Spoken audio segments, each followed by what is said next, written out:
시청자 여러분 안녕하십니까? 6월 4일 목요일 짱파이널에서 시작합니다. 오늘 정말 오랜만에 양시장의 엇갈린 모습, 코스닥의 상대적 강세장이 펼쳐지고 있습니다. 우리 시장이 하루 쉬어가는 사이에 중동에서 지정학적 리스크가 또다시 불거지면서 금리가 상승했고 유가도 급등했습니다. 이 부분이 대형주들에게는 부담스럽게 작용되고 있는데요. 여기다가 브로그드컴의 AI 매출 전망치가 시장 예상치를 밑도는 것으로 확인되면서 반도체 대형주들 약하고요. 여기다 시장에 부담감을 주는 이슈가 하나가 더 있었죠. 원달러 환율이 오늘 1,530원 선 웃돌면서 시작을 했는데 17년 3개월 만에 또 원달러 환율이 이렇게 치솟으면서 이것 또한 외국인 수급에는 부담스럽게 작용하고 있습니다. 이러한 시장 속에서 오늘 눈에 띄는 상승을 보여주는 섹터, 업종이 있습니다. 바로 반도체 장비단인데요. 마켓 에이컷을 통해서는 반도체 장비 관련된 기업들을 우리가 왜 주목해야 되는지 정리를 해드리도록 하겠습니다. 저희가 오늘 에이컷으로 준비한 사진은요. 최태원 회장과 젠슨항 CEO의 사이 좋은 사진을 준비를 했습니다. 지금 대만에서 진행되고 있는 컴퓨텍스에서 의미 있는 발언들이 좀 쏟아지고 있는데요. 최태원 회장이 5년 안에 웨이퍼 생산을 2배로 늘리겠다라는 발언을 했습니다. 그렇다면 이 발언은 왜 나온 걸까요? 젠슨항 CEO가 SK하이닉스의 전시 부스를 찾아가서 SK하이닉스 HBM의 웨이퍼에다가 글귀를 남겼습니다. 지금 젠슨항 같은 경우에는 웨이퍼의 생산을 더 많이 만들어달라라고 이렇게 글귀를 남기면서 사인을 한 게 보이시죠? 최태원 회장이 이 사인을 보고 나서 5년 안에 우리가 웨이퍼의 생산을 2배가량 늘리겠다라고 화답을 하는 발언을 한 것입니다. 지금 HBM의 공급 부족에 대한 이야기는 많이 알고 계실 텐데요. 그런데 단순하게 HBM에서 그치는 게 아니라 이제는 소재 장비단까지도 점점 더 부족 현상이 확산되고 있습니다. AI 수요가 폭증하면서 HBM의 공급 부족이 점점 더 늘어나고 있고 GPU의 성능을 결정짓는 가장 중요한 것 중에 하나가 메모리의 공급 능력인데 그렇게 됐을 때 중요한 게 웨이퍼고요. 웨이퍼의 캐파 능력을 우리가 확대를 시켜서 AI 인프라의 병목을 해소하겠다라고 사이좋게 이야기들을 좀 주고받은 것으로 확인되고 있습니다. 웨이퍼란 그러면 무엇일까요? 지금 이 연구원들이 들고 있는 동그라미가 보이시죠? 웨이퍼는 반도체 칩을 만드는 기본 원판입니다. 그러니까 흰색 도화지라고 보시면 될 것 같고요. 그 도화지에 회로를 그리고 파고 새긴 다음에 절단을 하게 되면은 우리가 알고 있는 반도체 칩이 만들어지게 됩니다. 그러니까 AI 수요가 늘어날수록 당연히 반도체가 많이 필요하게 되고 그의 바탕이 되는 웨이퍼 역시나 필요량이 증가할 수밖에 없겠죠. 쉽게 설명을 하자면 팹리스 기업들이 레시피를 만드는 사람이라고 보게 된다면 파운드리는 이 레시피를 가지고 피자를 만드는 사람이고요. 웨이퍼 같은 경우 그 피자 도우라고 보시면 될 것 같습니다. OSTA 같은 경우에는 AT 같은 경우에 자르고 포장하는 이 공간을 말하는데 다음 장을 통해서 조금 더 자세한 밸류 체인을 보도록 하겠습니다. 보시는 것처럼 반도체 산업 같은 경우에는요. 하나의 기업이 모든 걸 다 하지 않고요. 그리고 디자인을 요청하기도 하고 만들어달라고 부탁을 하기도 합니다. 그런데 이렇게 오더를 내리는 기업이 팹리스 기업이라고 봐주시면 좋을 것 같고요. 디자인하우스와 파운드리 그리고 OSAT와 EDA까지 해서 다양한 파트너십을 맺게 되고 이러한 기업들이 협업을 해서 이렇게 반도체가 만들어지고 최종 고객에게 전달이 되게 되는 건데요. 단순하게 AI 시대의 GPU가 늘어난다라고 그치는 게 아니고 그렇기 때문에 HBM이라던가 CPU 그리고 ASIC 그리고 네트워크 칩의 수요까지 다 같이 늘어날 수밖에 없는데요. GPU가 부족하게 된다는 건 GPU의 사용량이 늘어나게 된다는 거고 이게 결국에는 HBM의 사용량의 증가로 이어지는 거고요. 웨이퍼도 많이 필요하게 된다는 겁니다. 이러한 선순환의 이 고리 속에서 당연히 장비와 관련된 기업들에 대한 수요도 늘어날 수밖에 없게 되는 거고요. 오늘 시장에서는 대형주가 쉬어가니까 이렇게 중소형 장비단까지도 매수세가 이어지고 있다라고 봐주시면 좋을 것 같습니다. 네, 그렇다면 이 시간 병목이라는 게 왜 생겼을까요? 병목에 대한 이유는 선단 공정이 점점 더 복잡화되고 있기 때문입니다. 복잡화가 되면은 단계가 지나갈 때마다 시간이 더 많이 소요될 수밖에 없겠죠. 공정 단계나 마스크 레이어가 증가할 수밖에 없고 웨이퍼의 사이클 타임이 더 늘어날 수밖에 없는데요. 이 웨이퍼에 어떠한 칩을 만들기 위해 여러 가지의 그런 회로들을 세워야 되는데 EUV 노광이라던가 식각, 증착, 검사, 패키징 이 모든 순서의 시간이 다 늘어나고 있다라는 걸 주목을 하셔야 될 것 같습니다. 그래서 과거에는요, 병목이 형성이 되는 게 생산 능력이 부족하고 그리고 캐파가 작아서였거든요. 그래서 캐파를 늘리면 됐었고요. 물량을 많이 뽑아내면은 여기서 좀 승리를 할 수 있었습니다. 그런데 지금은 시간 싸움이고요. 사이클을 어떻게 단축하는 기술력을 갖고 있느냐. 단순하게 캐파를 늘리는 것으로만 안 되고요. 여기에다가 수요를 얼마큼 안정적으로 뽑아낼 수 있느냐를 확인을 해야 됩니다. 그게 지금 확연히 느껴지는 게 LS증권에서 만들어낸 이 그래프를 보시면 될 것 같은데요. 웨이퍼의 캐파가 증가했을 때 초기에는 늘어난 만큼 시간이 급격하게 단축되는 모습이 나타났는데요. 캐파가 어느 정도 늘어나게 되면은 이렇게 시간이 줄어드는 리드 타임이 점점 더 줄어들게 되고요. 결국에는 얼마나 더 높은 수율로 완성도 있게 만드냐가 더 빠르게 더 안정적인 제품을 공급할 수 있느냐로 이렇게 넘어간다라고 보시면 될 것 같습니다. 이제는 웨이퍼가 많이 만드는 것보다는 빨리 안정적으로 만드는 게 더 중요해진 시장이기도 합니다. 그렇기 때문에 SK하이닉스는요, 5년 내 우선 웨이퍼를 2배 확대하겠다라고 증설 선언을 한 것인데요. 메모리의 병목이 지금 2030년까지 지속될 것이라고 예상이 되고 있기 때문에 이렇게 증설 계획을 발표를 했습니다. 투자 지역은 청주와 용인 그리고 미국에 있는 공장으로 지금 유력시 거론이 되고 있고요. 이렇게 SK하이닉스가 언급을 한 것은 엔비디아 AI 수요에 대응을 하고 HBM의 공급 부족을 보다 더 완화시키기 위함이고요. AI 메모리에서 우리가 엔비디아의 요청을 다 받아들이고 엔비디아도 우리를 필요로 하는 만큼 우리는 주도권을 갖고 있다라는 걸 또 다시 이렇게 명시한 것이라고 보시면 될 것 같습니다. 결국에는 SK하이닉스 중심의 증설 사이클이 본격화될 것이다라고 증권가에서는 바라보고 있기도 합니다. 네, 이렇게 웨이퍼 같은 경우에는 단순히 캐파를 늘린다고 되는 게 아니라 수율이 잘 나와야 된다라고 말씀을 드렸죠. 웨이퍼가 휘어지게 되면요, 수율이 하락을 하게 되는데 웨이퍼의 워피지가 발생을 하는 걸 줄여야 됩니다. 워피지는 웨이퍼가 이렇게 보시는 것처럼 불규칙적으로 휘어지는 현상을 뜻하는데요. 그렇다면 웨이퍼는 왜 이렇게 워피지 현상이 지금 많이 발생을 하는 걸까요? 기술의 진화 때문입니다. HBM4 같은 경우에는요, 더 얇게 만들어야 되고 많이 쌓아야 됩니다. 당연히 판이 얇아지면 얇아질수록 잘 휘어지겠죠. 낸드 같은 경우에는 300단 이상의 용량을 좀 누적시켜야 되는데 많은 층이 쌓이면 쌓일수록 받는 힘이 더 많아지기 때문에 휘어짐이 발생할 수 있습니다. 그렇기 때문에 웨이퍼가 휘게 되는 거고 그렇게 되면은 반도체 정밀 공정에 오차가 발생할 수밖에 없고 이게 수율 저하로 이어지게 되는 건데요. 지금 해결 방안으로 거론되는 건 BSD인데 이 BSD가 뭐냐면 웨이퍼 아래쪽에 보강재를 설치하는 걸, 바르는 것을 말합니다. 그러한 보정 장비의 수요가 확대될 것이기 때문에 관련된 사업을 하고 있는 기업들을 봐야 된다라는 코멘트들도 나오고 있는 상황입니다. 다음 장 이어서 보겠습니다. 그렇다면 어떠한 기업들이 수혜를 볼까요? 가장 중요한 거겠죠. 전체적으로 봤을 때는 공급망 측면에서는 SK와 그리고 원익 QNC가 있고요. 장비단에서는 HBM과 본딩을 검사하는 기업들을 봐야 됩니다. 한미반도체, PSK홀딩스고요. 파운드리 같은 경우에는 삼성전자, 가온칩스, 후공정 그리고 인프라 쪽까지 결국에는 이 밸류체인 안에 있는 대표적인 기업들, 그 사업을 영위하고 있는 기업들을 저희가 몇 가지 추려왔는데 더 많은 기업들이 있으니까요. 순환매가 돌면서 상승을 할 것입니다. 그러한 기업들을 꼼꼼하게 체크를 해보시면 좋겠습니다. 네, 저희가 오늘 마켓 A컷에서는요, 웨이퍼와 관련된 이야기를 좀 집중적으로 다뤄봤는데 결국에는 웨이퍼뿐만 아니라 그 다음 타자에 있는 장비라던가 후공정 관련된 기업들도 당연히 앞단이 증가하게 된다면 수요가 같이 늘어날 수밖에 없습니다. 그러한 부분 주목하시면서 투자 전략 세워보시길 바랍니다. 네, 오늘 저희가 준비한 소식은 여기까지고요. 그렇다면 이 시간 우리 시장 어떻게 움직이고 있는지 알아보도록 하겠습니다. 김주영 아나운서가 전해드립니다. 네, 목요일 국내 증시 흐름 같이 한번 체크해 보시죠. 현재 국내 증시 코스피와 코스닥 혼조세를 보이고 있는 모습들 확인되고 있습니다.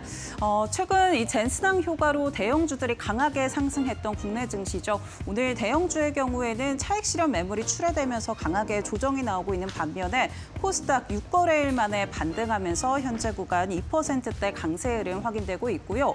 업종 단으로 보자면 역시나 반도체가 시장을 이끌고 있습니다. 다만 세부적인 부분에서는 삼성전자, SK하이닉스 오늘 파란불 켜내고 있고요. 반도체 소부장들이 시장을 이끌고 있는 모습인데요. 일중 흐름 통해서 좀 더 자세하게 체크해 보시죠.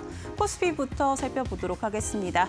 오늘 코스피 장중에 2% 넘게 하락하면서 8,600선을 이탈하기도 했는데요. 8,577포인트 터치해낸 이후에 오후장 들어서면서는 낙폭을 축소해 나가고 있는 모습도 확인되고 있습니다. 역시나 삼성전자를 중심으로 낙폭 축소해 나가면서 현재 코스피의 경우에는 8,700선 복귀를 해낸 모습이고요. 8,705포인트 지나가고 있다는 점 확인되고 있습니다. 이어서 코스닥 살펴보시죠. 네, 오늘 코스닥이 강하게 튀어오르고 있습니다. 무려 6거래일 만에 반등하고 있는 모습인데요. 코스닥 시장 활성화에 대한 기대감들이 불어오면서 반도체 소부장을 중심으로 매수세가 강하게 유입되고 있는 모습입니다. 코스닥의 경우에는 오늘 일중 고점 1,065포인트 터치해낸 이후에 현재 구간에는 상승폭 소폭 줄이면서 1,045포인트 선 지나가고 있다는 점 확인해 보시죠. 수급적인 부분도 이어서 체크해 보겠습니다. 간밤에 국제 유가가 상승을 하고요. 또 환율이 1,530원 선 부근에서 등락을 반복하면서 외국인들의 수급 이탈은 이어지고 있는 상황입니다. 선물 시장에서 2거래일 연속 매도 포지션 취하고 있는 외국인이고요. 유가증권 시장에서도 외국인들 조단위 매도세가 이어지고 있습니다. 3거래일 연속 조단위 팔아내고 있는 모습이고요. 현재 구간 외국인의 경우에는 6조 가까이 팔아내고 있는 모습 확인되고 있는데 이 물량들 개인과 기관이 담아내고 있는 모습 확인되고 있습니다. 개인이 4조 이상 순매수 포지션 취하고 있고요. 기관도 1조 5천억 원 이상의 매수세 이어가고 있다는 점 확인해 보시죠. 이어서 코스닥 살펴보겠습니다. 네, 오늘 코스닥 안에서는 기관만이 순매수 이어가고 있습니다. 장 초반 외국인의 순매수가 유입이 됐었는데요. 현재 구간 외국인의 경우에는 매도로 포지션 변경한 모습 확인되고 있고요. 기관의 경우에는 2천억 원 이상 매수폭을 키워가고 있다는 점도 확인해 보시면 좋을 것 같습니다. 이어서 업종단에서 오늘 시장 흐름 살펴보도록 하겠습니다. 오늘 전기전자 업종 전체적으로 놓고 보자면 약세 흐름을 보이고 있습니다. 삼성전자, SK하이닉스가 약세 흐름을 이어가기 때문인데요. 다만 반도체 소부장으로 보자면 강하게 튀어오르면서 상한가 도달한 종목도 상당 부분 확인되고 있습니다. 오늘 금융당국이 코스닥 시장 활성화를 위한 긴급회의를 소집했다라는 소식들이 전해지면서 시장의 기대감들이 유입되고 있는 모습인데요. 지난 화요일 종목의 등락 비율을 확인하는 ADR, 코스닥에서 저점을 터치하면서 코스피와 코스닥의 시장 격차가 계속해서 커지고 있는 모습들이 확인됐습니다. 이에 따라 금융당국이 해결책에 나서고 있는 모습도 확인되고 있는데요.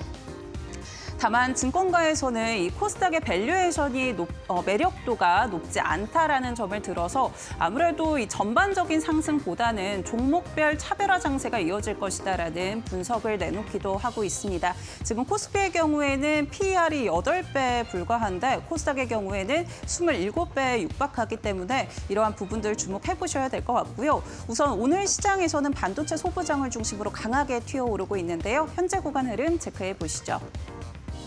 네, 오늘 유진테크, 원익 IPS 그리고 테스까지 일제히 상한가 도달한 모습 확인되고 있고요. 주성 엔지니어링의 경우에는 오늘 52주 신고가 경신하면서 23%가량 급등하고 있는 모습 확인되고 있습니다. 동진 세미캠 역시 두 자릿수 급등세 이어가고 있다는 점 확인해 보시죠. 이어서 다음 업종 살펴보도록 하겠습니다. 오늘 금융업종도 빨간불 켜내고 있는 모습입니다. 오늘 코스피가 쉬어가고는 있지만 글로벌 IB에서는 긍정적인 전망들 내놓고 있는 상황인데요. 최근 노무라 증권에서 코스피 상단을 11,000포인트로 제시한 가운데 골드만삭스에서는 12,000포인트까지 상향 조정을 했습니다. 반도체 슈퍼사이클을 과소평가하고 있다는 이야기를 내놨고요. 또 이 국내 증시 안에서 반도체 업종에 국한된 상승은 아니다라고 전망치를 내놓으면서 오늘 금융주들도 상승하고 있는 모습 확인되고 있습니다. 관련한 종목들 흐름 체크해 보시죠. 네, 한국금융지주가 현재 구간 5% 상승하고 있고요. 신영증권과 NH투자증권도 4% 안팎의 상승세 보여주고 있습니다. 하나투자증권 2.7%대 강세, 유한타증권도 빨간불 켜내고 있다는 점 참고해 보시죠. 지금까지 시장 살펴봤고요. 이어서 종목 파인더 함께 해보시기 바랍니다. 네, 목요일에 파이널샷 함께하고 계십니다. 신민영입니다. 이어서 종목 파인더 통해서 보다 정확한 종목별 이슈 체크해보고요. 투자 전략 함께 정비해보도록 하겠습니다. 오늘도 다양한 이슈들이 시장을 움직이고 있는데요. 첫 번째 이슈 바로 들어가 보겠습니다. 이 반도체 종목들이 오늘 코스닥 지수를 강하게 이끌어주는 모습인데요. 키움증권에서는 매크로 지표와 함께 반도체 업종을 분석하는 리포트를 이번 주에 내놓았습니다. 5월의 수출 데이터를 제시했는데요. 지난 5월의 수출 데이터를 보시면 우리나라 전체 수출이 전년 동월 대비 53.2% 증가했습니다. 월간 기준으로 역대 최대 실적을 기록한 건데요.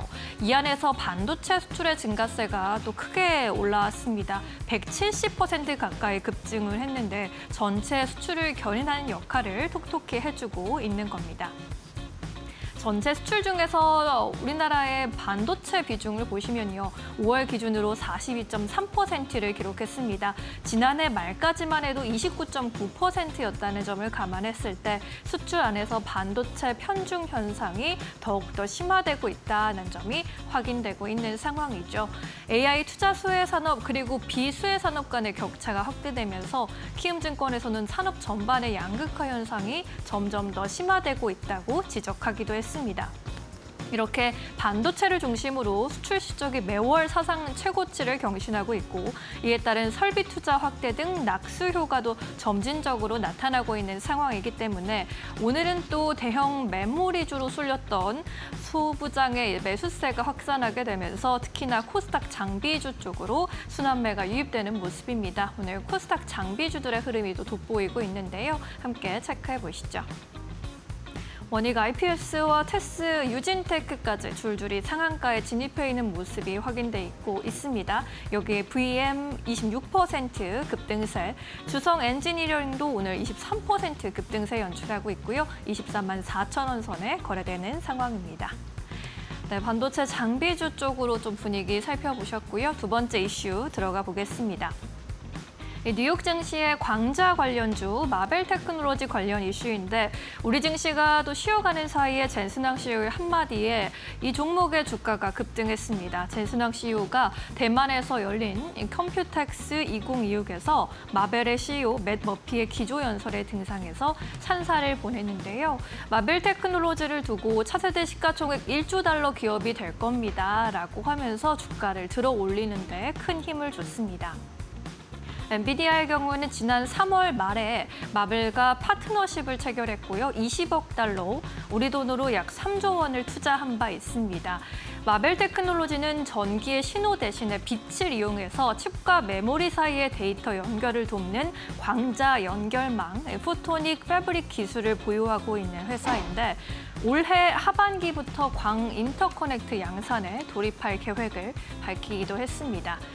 마벨 테크놀로지 주가가 6개월 사이, 그러니까 올해 안에 200%나 올라와 있는 상황이고 특히나 엔비디아와의 협력이 전해진 이후로 주가 급등세를 연출하고 있는 모습이죠. 우리 증시에서도 광자 테마주들의 폭등세가 나타났는데 오늘도 추가적인 시세 분출 확인되고 있습니다. 현재 구간 분위기 함께 살펴보시죠. 라이콤이 상한가에 또 들어와 있고요. RFHIC, 빛과 전자 같은 종목들 8에서 9%대 오름세 포착되고 있습니다. 성호전자도 자회사가 이제 광통신 기술을 취급하고 있다는 소식에 연일 주목받고 있고요. 대한광통신 5%대 오름세 2만 원 선 위에서 거래되는 모습입니다. 두 번째 이슈로 살펴봤고요. 이어서 마지막 이슈 짚어보도록 하겠습니다. 지정학적 리스크는 풀리지 않는 숙제처럼 계속해서 우리 증시에 영향을 주고 있습니다. 미국과 이란의 무력 공방 속에 원유 시장의 불안감도 좀 확대되는 모습입니다. 미국과 이란의 협상이 진행되고 있다고 하는데 군사적인 긴장은 오히려 좀 고조되고 있는 모습이고요. 특히나 네타냐후 이스라엘 총리의 CNBC 이벤트, 이러한 CNBC에서 인터뷰 발언이 간밤 미국 증시에서 큰 주목을 좀 받았습니다. 네타냐후 총리가 필요시에 이란을 다시 타격할 수 있다라면서 공습이 재개될 수도 있다라는 발언을 한 건데요. 이스라엘은 여전히 이란과의 전쟁을 진행하고 싶어 한다라는 점에서 시장에서 불확실성을 크게 봤습니다. 여기에 더해서 또 미국의 원유 재고가 시장의 예상보다 큰 폭으로 줄어들었다라는 점도 유가의 상방을 좀 여는 요인이 됐습니다. 상업용 원유 재고가 지난 5월 29일 기준으로 봤을 때 4억 3,370만 배럴을 기록했는데 전주보다 800만 배럴 감소한 수치였고요. 시장의 전문가들은 400만 배럴 정도 감소할 것으로 봤는데 2배 가까이 감소했기 때문에 불안감이 좀 키워지는 요인이었습니다. 이에 따라 여름철에 에너지 수요 성수기를 앞두고 공급 불안 심리가 좀 높아져가는 흐름입니다. 국제유가는 이러한 중동 확전 우려의 3거래일째 상승 마감하기도 했고요. 브렌트유 선물이 배럴당 97달러까지 솟으면서 마감 짓기도 했습니다. 캐나다의 TG증권에서는 가장 낙관적인 시나리오에서 호르무즈 해협이 다시 완전히 재개방이 되더라도 오는 11월까지 원유 생산량이 10억 배럴, 재고는 8억 배럴이나 감소할 것으로 봤고요. 분쟁이 장기화될 경우 브렌트유 100달러가 일시적인 고점이 아니라 새로운 가격대가 될 수 있다라고 지적하기도 했습니다. 이 브렌트유와 WTI 동향을 좀 잘 체크해 볼 필요가 있는데요. 오늘 관련주 분위기도 함께 살펴보시죠. S-오일이 5%대, GS도 5%대 강세 보이면서 오늘 정유주가 또 크게 반응하는 모습입니다. 이 밖에 LPG 관련주들도 등락을 나타내고 있는데 전반적으로 강세 흐름 보입니다. 흥구석유와 SK가스, 극동유화까지 동반 1%대 강세로 반응하고 있는 상황입니다. 네, 이슈가 있는 종목들 위주로 먼저 점검해봤고요. 이어서 오늘 시장에서 놓치지 말아야 할 종목들 전문가와 함께 하나하나씩 살펴보겠습니다. 이데일리 박근호 전문위원 함께하겠습니다. 어서 오십시오. 네, 이어서 위원님이 골라주신 특징주들 종목 파인더에서 찾아보겠습니다. 네, 신세계와 같은 오늘 유통주들이 상승 흐름 보이고 있는 가운데 첫 번째 특징주 유진테크로 알려주셨네요. 장중에 상한가를 터치하는 모습이었는데 오늘은 또 코스닥 장비주가 탄력을 제대로 받고 있는 모습입니다. 코스닥 장비주들 전반적으로 상승 흐름이 이어지고 있는 모습이고요. 오늘은 또 메이저 수급이 코스닥 장비 쪽으로도 움직이고 있는 모습입니다. 네, 관련주 함께 또 체크해 보도록 할게요.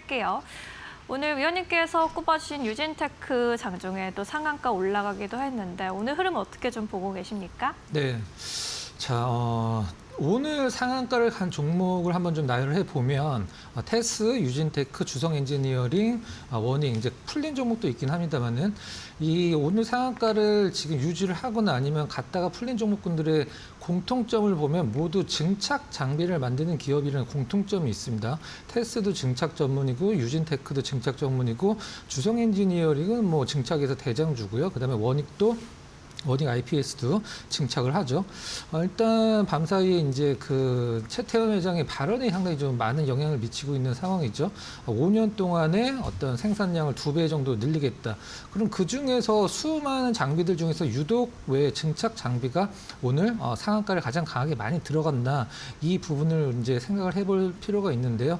증착 같은 경우는 이제 반도체 8대 공정이라고 보통 얘기를 했을 때 순서대로 보면은 식각 공정 다음에 이제 이온주입과 함께 들어가는 게 이제 증착 공정이거든요.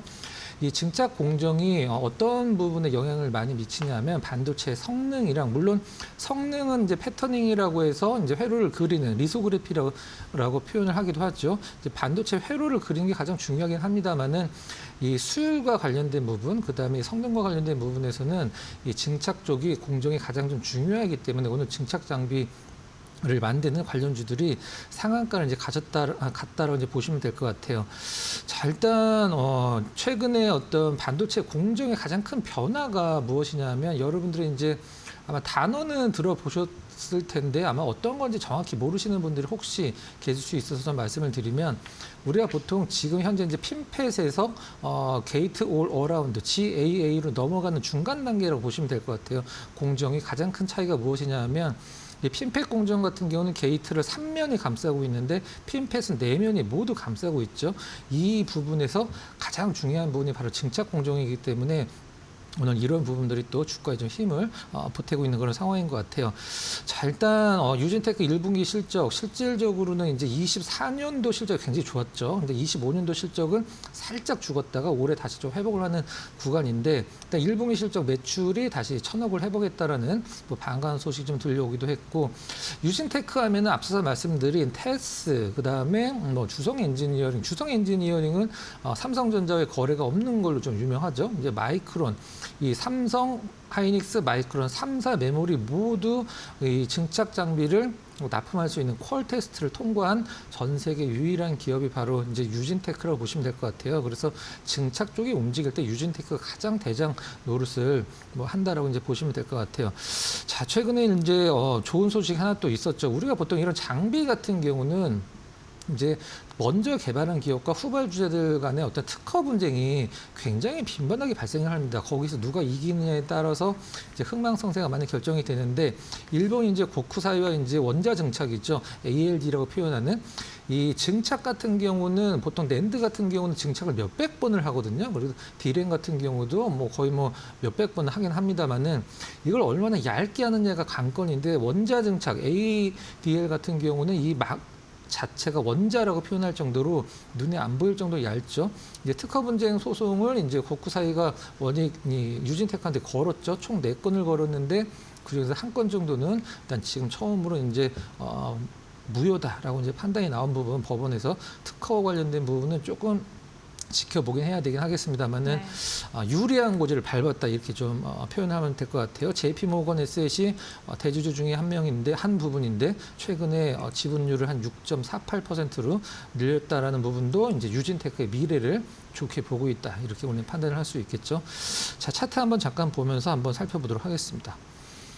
앞서서 이제 말씀드렸던 부분이 2024년도의 실적보다 2025년도의 실적이 조금 낮거든요. 근데 주가는 더 높게 있죠. 지금은 사실 반도체 같은 경우도 우리가 보통 볼 때 이제 수치로 실적으로 주가가 결정된다라고 생각을 하실 수도 있는데 이번에 엄청난 어떤 실적을 내고 있는 삼성전자가 과거에 언제 최고 실적이었냐면은 2018년도가 최고 실적이었죠. 하지만 23년도, 4년도 적자 난다라고 했을 때가 주가가 훨씬 더 높다라는 점은 조금 좀 아이러니이긴 하죠. 자, 그럼 유진테크로 돌아와서 수급을 한번 보도록 할게요. 자, 빨간색 선의 기관, 그다음에 빨간색 선의 외국인, 파란색 선의 이제 기관인데 최근에 한 달 동안에 외국인들이 뭐 코스피 시장에서 60조를 팔았네, 올해만 100조를 팔았네 뉴스가 굉장히 많이 나오고 있는데 한 달 동안에 외국인들 코스닥 정말 많이 샀거든요. 한꺼번에 많이 사진 않고 점진적으로 계속적으로 모아가는 흐름이었었는데 최근에 외국인들이 좀 많이 사고 있는 종목 중에 하나가 가장 많이 산 종목이 이제 IT에서는 이오테크닉스였었는데 유진테크도 최근에 2달 동안 외국인들 흐름 보면은 뭐 거의 매도 없이 중간중간 살짝 매도는 나오긴 합니다만은 매수 추세는 계속적으로 견조하게 우상향하는 흐름 체크를 할 수 있겠네요. 자, 일단 이 오늘 증착 장비의 초강세가 언제까지 이어질지는 사실 모르긴 하겠습니다만은 SK 이제 최태원 회장이 밝힌 대로 이제 5년 동안에 캐파를 2배로 증설을 하려면 뭐 무조건 장비의 수요가 없을 수가 없겠죠. 사실 지금 용이나 이런 쪽에서 어느 정도 공정도가 올라가느냐에 따라서 일단 장비들이 들어가긴 하겠습니다만은 앞서서 말씀드린 대로 지금 우리나라 반도체는 삼성전자, 하이닉스 빼고 그 외에는 수치로 투자를 하시면 안 됩니다. 이제 분위기로 갖고 가셔야 되는데 유진테크 증착 장비 기업 중에서는 당연히 대장이고 유진테크가 조금 흔들리더라도 저는 윗방향 보고 계속적으로 홀딩으로 갖고 가시는 게 맞는 전략이다 이렇게 정리를 해보도록 하겠습니다. 네, 그동안 메이저 반도체 쪽으로 좀 쏠려있었던 수급이 오늘 소부장으로 번지면서 유진테크의 증가가 또 발휘되고 있는 상황인데요. 앞으로의 주가 흐름도 잘 지켜보시면 좋을 것 같습니다. 첫 번째 특징주로 만나봤습니다. 이어서 또 두 번째 특징주 찾아볼까요? 네이버 살펴봐야겠습니다. 이른바 젠스낭 깐부주로 좀 주목을 많이 받다가 오늘은 좀 조정 나오고 있는데 젠스낭 CEO가 이제 내일 방문을 하게 되고 다음 주 월요일에는 네이버에 이제 분당 사옥을 방문할 것으로 전해지면서 협력 기대감도 커지고 있습니다. 이러한 기대감. 주가도 갈 수 있을까요? 어떻게 보세요? 네. 젠슨항이 이제 네이버 사업 방문해서 뭐 협력을 하는 건 하는 건데 실질적으로는 이제 젠슨항이 네이버를 방문하는 이유는 네이버 클라우드 때문에 거기에 베라 루비를 좀 써달라고 방문하는 목적이 사실 아직 뭐 공식화되진 않았습니다만 그거 외에는 실질적으로는 있기가 좀 힘들죠. 물론 뭐 피지컬 AI도 있긴 합니다. 근데 네이버를 우리가 한번 생각을 해보면 본질이 변하지 않으면 실질적으로 이제 시장에서 네이버의 주가가 과거의 어떤 그 코로나 때 고점을 근처라도 가긴 굉장히 좀 힘들겠죠. 우리가 네이버를 얘기를 할 때 무슨 기업이다라고 평가를 할 때 몇 가지 단어가 아마 생각이 나실 거예요.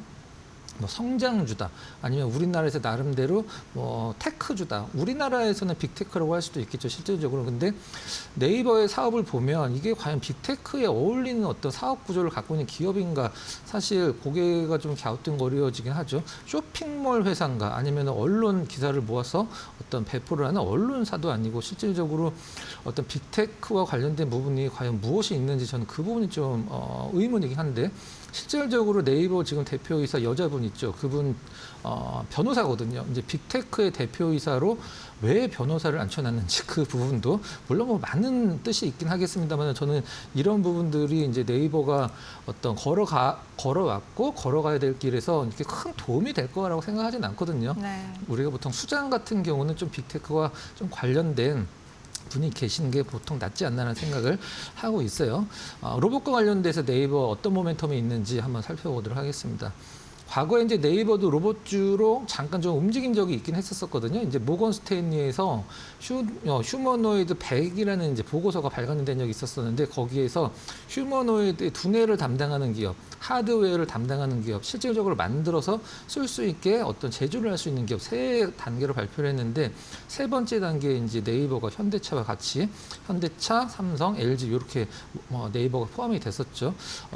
이 부분에 있어서 시장에서는 좀 약간 말들이 좀 많았었죠. 네이버가 과연 로봇주로 언제 편입이 되고 로봇주로 과연 어디까지 움직일 수 있는가. 사실 모멘텀은 있긴 한데 주가적인 측면에서는 잠깐 움직이다 말았죠. 실질적으로. 그다음에 최근엔 또 네이버가 뭐 국방 AI 전담 조직을 뭐 신설했다라고 해서 디펜스 프론티어, 그래서 어떤 이런 부분들이 시장에서 뭐 K 팔란티어가 될 것이다. 뭐 이런 언론 보도도 있긴 했었죠.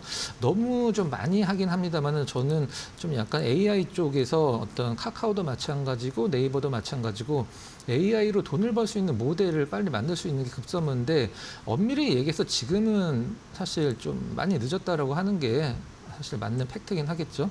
이제 증권가에서 현재 네이버의 목표 주가를 실질적으로 상향시키는 곳은 거의 없습니다. 최소가 유지고 그다음에 아니면 하향시키고 있는 상황인데 증권사별로 네이버의 목표 주가를 어떻게 조정을 하고 있는지 한번 보도록 하겠습니다. 일단 AI 투자를 지금이라도 늦었지만 하더라도 실질적으로는 좀 비용 부담이 많이 들 것이다. 이 부분은 좀 많이 짚고 있는 상황인데 IBK는 이제 기존에 32만 원 유지를 하고 있는 상황이죠. 일단 키움증권 같은 경우는 목표가를 30만 원에서 25만 원으로 내렸습니다. 미래에셋증권 같은 경우도 기존에 40만 원 제시를 하다가 지금 28만으로 일단 하향 조정했는데 지금 현재가는 27만 원이죠. 네이버를 우리가 보통 성장주로 봤을 때 어떨 때 가장 시장에서 많이 움직였냐면 금리가 인하를 했을 때 네이버나 카카오가 가장 많이 좀 올랐었거든요. 실질적으로 그렇다라고 하면 지금 뭐 젠슨항이나 엔비디아 관련돼서 뭐 단기 모멘텀이 생겼다고 할 수는 있긴 하겠습니다만은 금리 인상이 예정되는 지금 시장 상황에서 네이버를 시장에서 사실 좋은 뷰로 보기에는 좀 많이 좀 부족한 점이 좀 있는 것 같아요. 차트 잠깐 보도록 하겠습니다. 자, 길게 한번 주봉 차트로 한번 보도록 할게요. 자, 코로나 때 네이버의 최고점 같은 경우에는 실질적으로 이제 45만 원까지 좀 올랐다가 현재 27만 원이죠. 저점 같은 경우는 거의 15만 원, 16만 원 전까지 쳐졌다가 올라온 거긴 한데 주봉상으로 봤을 때도 딱 보이는 어떤 그 저항선 자리가 보입니다. 한 28만 원 내면 온다라고 하면 작년 이제 6월달, 8월달, 그다음에 올해 1월달에도 모두 이제 흘러내리는 흐름을 보여줬었는데 이번에도 이번에도 단기 급등 후에 좀 28만 원 선에서는 좀 막히는 흐름을 보여주고 있는 것 같아요. 이제 젠순항이 입국해서 실질적으로 네이버 어떤 식의 어떤 협력 방안을 내놓느냐에 따라서 나름대로 그동안에 좀 못 움직였던 부분들이 한순간에 좀 폭발되는 흐름이 나올 가능성도 있죠. 하지만 아까 제가 말씀드렸듯이 그건 이제 단순히 테마성으로 움직이는 분이고 센티멘탈적인 네이버의 본질 어떤 빅테크적인 성격을 기업이 보여주지 않는다라고 하면 저는 네이버는 시장에서 어떤 뭐 좋은 뷰로 보기에는 좀 많이 아쉬운 종목이 될 수밖에 없다. 이렇게 개인적인 의견으로 정리를 해보도록 하겠습니다. 네, 알겠습니다. 네이버 지금 시장에 나도 빅테크예요, AI예요 외치고 있는데 이 일에 따라서 실제로 수익성을 창출하고 있느냐라는 물음표가 좀 뜨고 있는 것 같습니다. 금리 인상 이야기 나오는 것도 좀 부담스럽게 보이고요. 앞으로 흐름 좀 지켜보는 게 또 중요할 것 같습니다. 이렇게 두 개의 특징주들 만나봤고요. 이어서 마지막 호착 종목도 살펴볼 텐데 오늘 코스피 코스닥도 표정 엇갈리고 있는 가운데 코스닥이 상대적으로 선방하고 있습니다. 어떤 종목 포착주로 꼽아주셨는지 찾아보겠습니다. 시프트업, 오랜만에 또 게임 쪽으로 함께 살펴볼 만한 타이밍일까요? 자, 시프트업 일단 서브컬처 게임의 대명사죠. 이제 서브컬처라는 것은 일본 말로 하면 이제 보통 오타쿠라고 표현을 하기도 하고 우리나라에서는 이제 오타쿠를 조금 변형시켜서 무슨 덕후다 이렇게 표현을 하는데 이제 시프트업 같은 경우는 이 서브컬처 게임의 우리나라 1인자라고 봐도 되죠. 실질적으로는 경쟁자가 없는 높은 수준의 게임을 내놓고 있는데 이 서브컬처 게임의 특징이 있죠. 뭐 미소년 이런 부분들이 나오긴 합니다만은 이 스토리가 정말 탄탄해야지만 이제 유저의 사랑을 받을 수 있고 일단 유저들의 어떤 이탈이 거의 없는 게 일단 서브컬처 게임의 특징이죠. 최근에 키움증권에서 상당히 어떤 눈길이 가는 보고서가 나와서 그 보고서를 바탕으로 해서 시프트업을 이제 포착주로 한번 선정을 해봤는데요. 네. 키움증권이 국내 게임사의 최선호주를 NC를 2등으로 몰아내고 이제는 시프트업을 최선호주로 올린다라는 이제 어떤 보고서 내용이 좀 있었죠. 이 부분을 한번 좀 살펴보면 사실 시프트업을 여러분들이 보시면 알겠습니다만 우리가 보통 얼마 전에 이제 붉은 사막으로 대변되는 펄어비스를 봤을 때 제가 이런 말씀을 드렸어요. 시장이 원하는 것은 뭐 붉은 사막의 단기적인 높은 흥행이 아니라 NC와 같은 지속적인 흥행을 원한다. 지속성을 원한다. 이렇게 표현을 말씀드렸었는데 시프트업 같은 경우는 이 실적을 보면 사실 이 종목만큼 게임주들에서 꾸준한 기업이 사실 거의 찾아보기 힘들 정도로 굉장히 꾸준한 실적을 내고 있는 기업이죠. 이제 시프트업 하면 대표작 딱 두 개를 들 수가 있겠죠.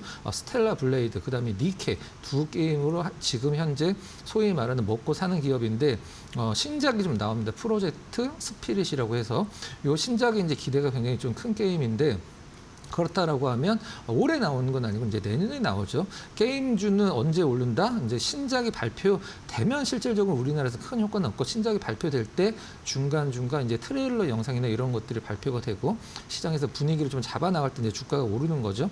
내년에 이제 프로젝트 스피릿 발표를 앞두고 있는 상황인데 일단 그렇다라고 하면 기존의 2IP에서 3IP로 일단은 시프트업 같은 경우는 이제 지식재산권이 더 늘어날 수밖에 없는 상황이고 목표 주가를 뭐 6만 5천 원까지 그 소위 얘기하는 부른 상황이긴 한데 이게 이제 게임주들은 실질적으로 퍼가 굉장히 높거든요. 평균 퍼보다. 근데 평균 이제 이 시프트업의 퍼를 12.5를 적용을 했는데도 목표 주가를 6만 5천 원으로 잡았다라고 하는 것은 이제 신작에 대한 기대감, 그다음에 지금 스텔라 블레이드, 니케와 더불어서 두 개의 어떤 캐시카우가 크게 변하지 않을 것이다. 이 부분을 좀 염두에 두고 어떤 보고서가 좀 작성이 된 것 같아요. 그다음에 가장 큰 변화라고 한다라고 하면 보통 게임은 개발사가 있고 어떤 그 퍼블리셔가 있거든요. 퍼블리셔 같은 경우는 일단 게임을 홍보를 해주고 일단 유지 관리를 해주는 건데 그동안 이제 니케 같은 경우는 텐센트, 그다음에 스텔라 블레이드는 소니에서 이제 퍼블리싱을 담당을 했었었는데 이번에는 이제 자체적으로 퍼블리싱을 담당을 해서 어떤 의존도를 탈피를 하고 수익성도 높이겠다. 이렇게 좀 얘기를 한 것 같아요. 시프트업 차트 보면서 가격적인 전략 한번 삼아보도록 하겠습니다. 네. 자, 이번에 키움증권에서 6만 5천 원 부른 목표가에다 선을 한번 그어 놓으면은 이제 작년 초 정도 될 것 같아요. 지금 현재 3만 원이니까 100% 이상 되는 어떤 목표 수익률을 잡고 이제 키움에서는 보고서가 발간이 됐는데 저는 일단은 조금 좀 낮춰보도록 할게요. 일단 100%까지는 시간이 좀 오래 걸릴 것 같아서 차트 좀 자세히 본다라고 하면은 오늘 밑꼬리 달고 일단 플러스로 전환된 느낌이 올라간 것보다 더 의미가 있다고 생각을 하고 있어요. 마이너스에서 플러스로 전환된 거. 일단 현재가 기준은 일단 매수가를 잡도록 하고요. 목표 주가는 저는 한 4만 원 정도를 한번 설정을 해보도록 하겠습니다. 작년 말 정도의 고점 부분이라고 보시면 될 것 같고 손절 가격은 28,000원으로 전저점으로 짧게 잡아보도록 하겠습니다. 네, 좋습니다. 시프트업 오늘의 공략주로 만나봤고요. 대형 신작의 출시를 앞두고 있는데 기대감을 좀 잘 받아갈 수 있을 것이라는 전망입니다. 목표가 4만 원까지 기다려보도록 할게요. 오늘 위원님과는 여기까지 이야기 나누도록 하겠습니다. 자세한 설명 고맙습니다.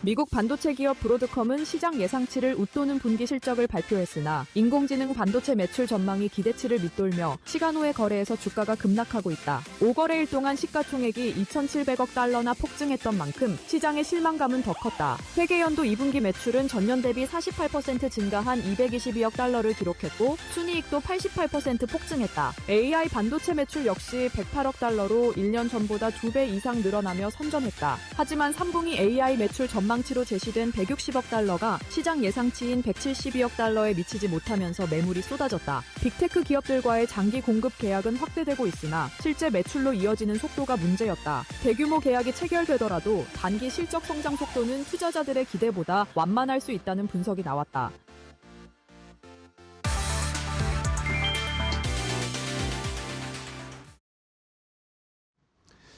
자, 섹터 대 섹터로 이어가겠습니다. 오늘 시장 어떤 섹터가 또 올라가서 빨간불 켜는지 아니면 또 약한 오늘 또 실망을 주는 섹터는 뭔지 비교해서 종목까지 선정해서 알려드리겠습니다. 자, 오늘 함께해 주실 전문가는요. 퍼스트 프라임 리서치 이동근 대표와 함께하겠습니다. 대표님 안녕하세요. 네, 안녕하십니까? 네, 반갑습니다. 자, 오늘은 또 어떤 섹터가 올라가고 어떤 섹터가 쉬고 있을까요? 시장은 일단은 코스피가 장 초반보다는 낙폭을 많이 줄이기는 했는데 여전히 오늘도 역시 코스피와 코스닥의 괴리감이 상당히 큽니다. 오늘은 코스피가 오히려 쉬고 코스닥 쪽에 관심이 많아지고 있고 어쨌든 최근에는 외국인들이 코스피는 계속 매도하고 있지만 코스닥에서는 좋은 종목들 그동안 또 많이 조정을 받았거나 할인되어 있는 종목들을 사고 있다라는 게 오늘도 좀 그런 패턴이 이어지고 있다는 것은 주목을 해봐야 되겠죠. 그런 의미에서 오늘 어떤 섹터, 첫 번째로 섹터 대 섹터 확인해 볼지 함께 체크해 보시죠. 자, 일단은 상승하는 섹터는 오랜만에 반도체 소부장 섹터가 올라갑니다. 삼성전자, SK하이닉스가 쉬는데 오히려 그동안 조금 조정을 받았던 반도체 소부장 섹터가 상승하고 있고요. 반면에 이제 선거 전에 화요일부터 조정이 나오기 시작한 젠스랑 관련해서 많이 올라갔던 종목들이 이 화요일과 오늘 연달아 급한 하락세를 나타내고 있습니다. 자, 일단은 상승하는 섹터부터 좀 체크를 해봐야 될 텐데요. 자, 대표님 오늘 삼성전자, SK하이닉스는 쉬는데 반도체 소부장, 특히 코스닥 쪽에서의 반도체 소부장 종목들이 상한가 간 종목들도 막 보이고요. 반등이 나타나고 있습니다. 이런 추세가 당분간 이어질까요? 사실 이제 뭐 최근에 삼성전자, SK하이닉스로의 어떤 수급의 쏠림이라든가 네. 이런 것들이 반도체 업종 내에서도 좀 강하게 나타나면서 상대적으로 이제 소부장 종목들은 좀 찬밥 신세가 됐었어요. 그러니까 그 안에서의 어떤 이런 서열화 내지는 이런 흐름까지도 좀 감지가 됐었고 그런 가운데서 사실 오늘은 이제 삼성전자하고 SK하이닉스가 좀 쉬는 와중에 오히려 이제 이런 소부장 관련주들의 급등세 연출되고 있다 이렇게 말씀드릴 수가 있겠고요. 몇 가지 이제 이유를 꼽자라면은 지금 이번에 이제 컴퓨텍스 2016에서의 어떤 최태원 회장의 발언이라든가 이제 SK 하이닉스와 관련해서 메모리 생산 능력을 2배 이상 늘려야 된다라는 얘기들. 뭐 이전에도 그런 발언을 한 적이 있는데 사실은 이제 같은 맥락이죠. 계속해서 지금 이러한 그 공급의 병목 현상이 나타나면서 계속해서 이제 그 이런 메모리의 생산 능력을 늘릴 수밖에 없는 이러니까 삼성전자가 됐든 SK 하이닉스가 됐든 또 이제 마이크론이 됐든 이런 증설에 대한 기대감들이 오늘 좀 크게 작용을 하고 있다. 이렇게 좀 말씀드릴 수 있을 것 같고요. 그리고 이제 무엇보다도 HBM4 관련해서 또 3분기에 이제 어느 정도 양산에 대한 기대감들 이런 것들이 또 오늘 또 이런 관련주들의 어떤 상승세를 이끌어내고 있다. 이렇게 좀 말씀드릴 수가 있을 것 같고요. 무엇보다도 이제 수급적으로 봤을 때 앞에서 말씀드린 대로 최근에 삼성전자, SK하이닉스 같은 경우는 개별 종목 레버리지 ETF까지 이제 새로 만들어지면서 사실 수급이 지나치게 쪽으로 이제 집중되는 현상이 나타났는데 오늘은 이제 그런 흐름에서 좀 벗어나면서 상대적으로 이제 좀 손해를 봤던 이런 이제 반도체 소부장 쪽으로의 어떤 매기의 이전 이런 것들이 좀 나타나는 것이 아닌가라는 생각이 들고요. 물론 이제 오늘 몇몇 종목들은 거의 뭐 상한가를 기록하기도 하면서 굉장히 또 그 하락을 한 번에 메우는 모양이 나타났다라는 게 사실은 오늘 같이 이제 급등한 자리에서도 또 이제 매수하기가 사실 또 쉽지가 않은 자리가 됐어요. 그렇기 때문에 그런 부분들까지 감안해서 그렇다면 이제 향후에 이런 흐름들이 연속적으로 나타날 수 있을지 여부 이런 부분들을 확인하면서 좀 접근할 필요가 있다. 이렇게 좀 정리를 해드리겠습니다. 네, 알겠습니다. 자, 삼성전자, SK하이닉스가 쉬니까 이제 다시 소부장 쪽으로 관심이 쏠렸습니다. 이미 사실 5월부터 외국인들은 소부장을 좀 매수를 하고 있었고 이런 상황에서 이 컴퓨텍스에서 SK하이닉스의 메모리 생산 능력 2배로 늘려야 된다 이런 이야기가 나오니까 자연스럽게 그냥 그러면 투자하는데 장비주들 먼저 봐야지 이러면서 오늘 소부장이 상승세를 강하게 나타내고 있네요. 자, 이번에는 하락하는 섹터도 좀 봐야 되겠는데 뭐 하락 섹터이지만 아마 시청자분들이 이것에 관심이 더 많으실 수도 있을 것 같아요.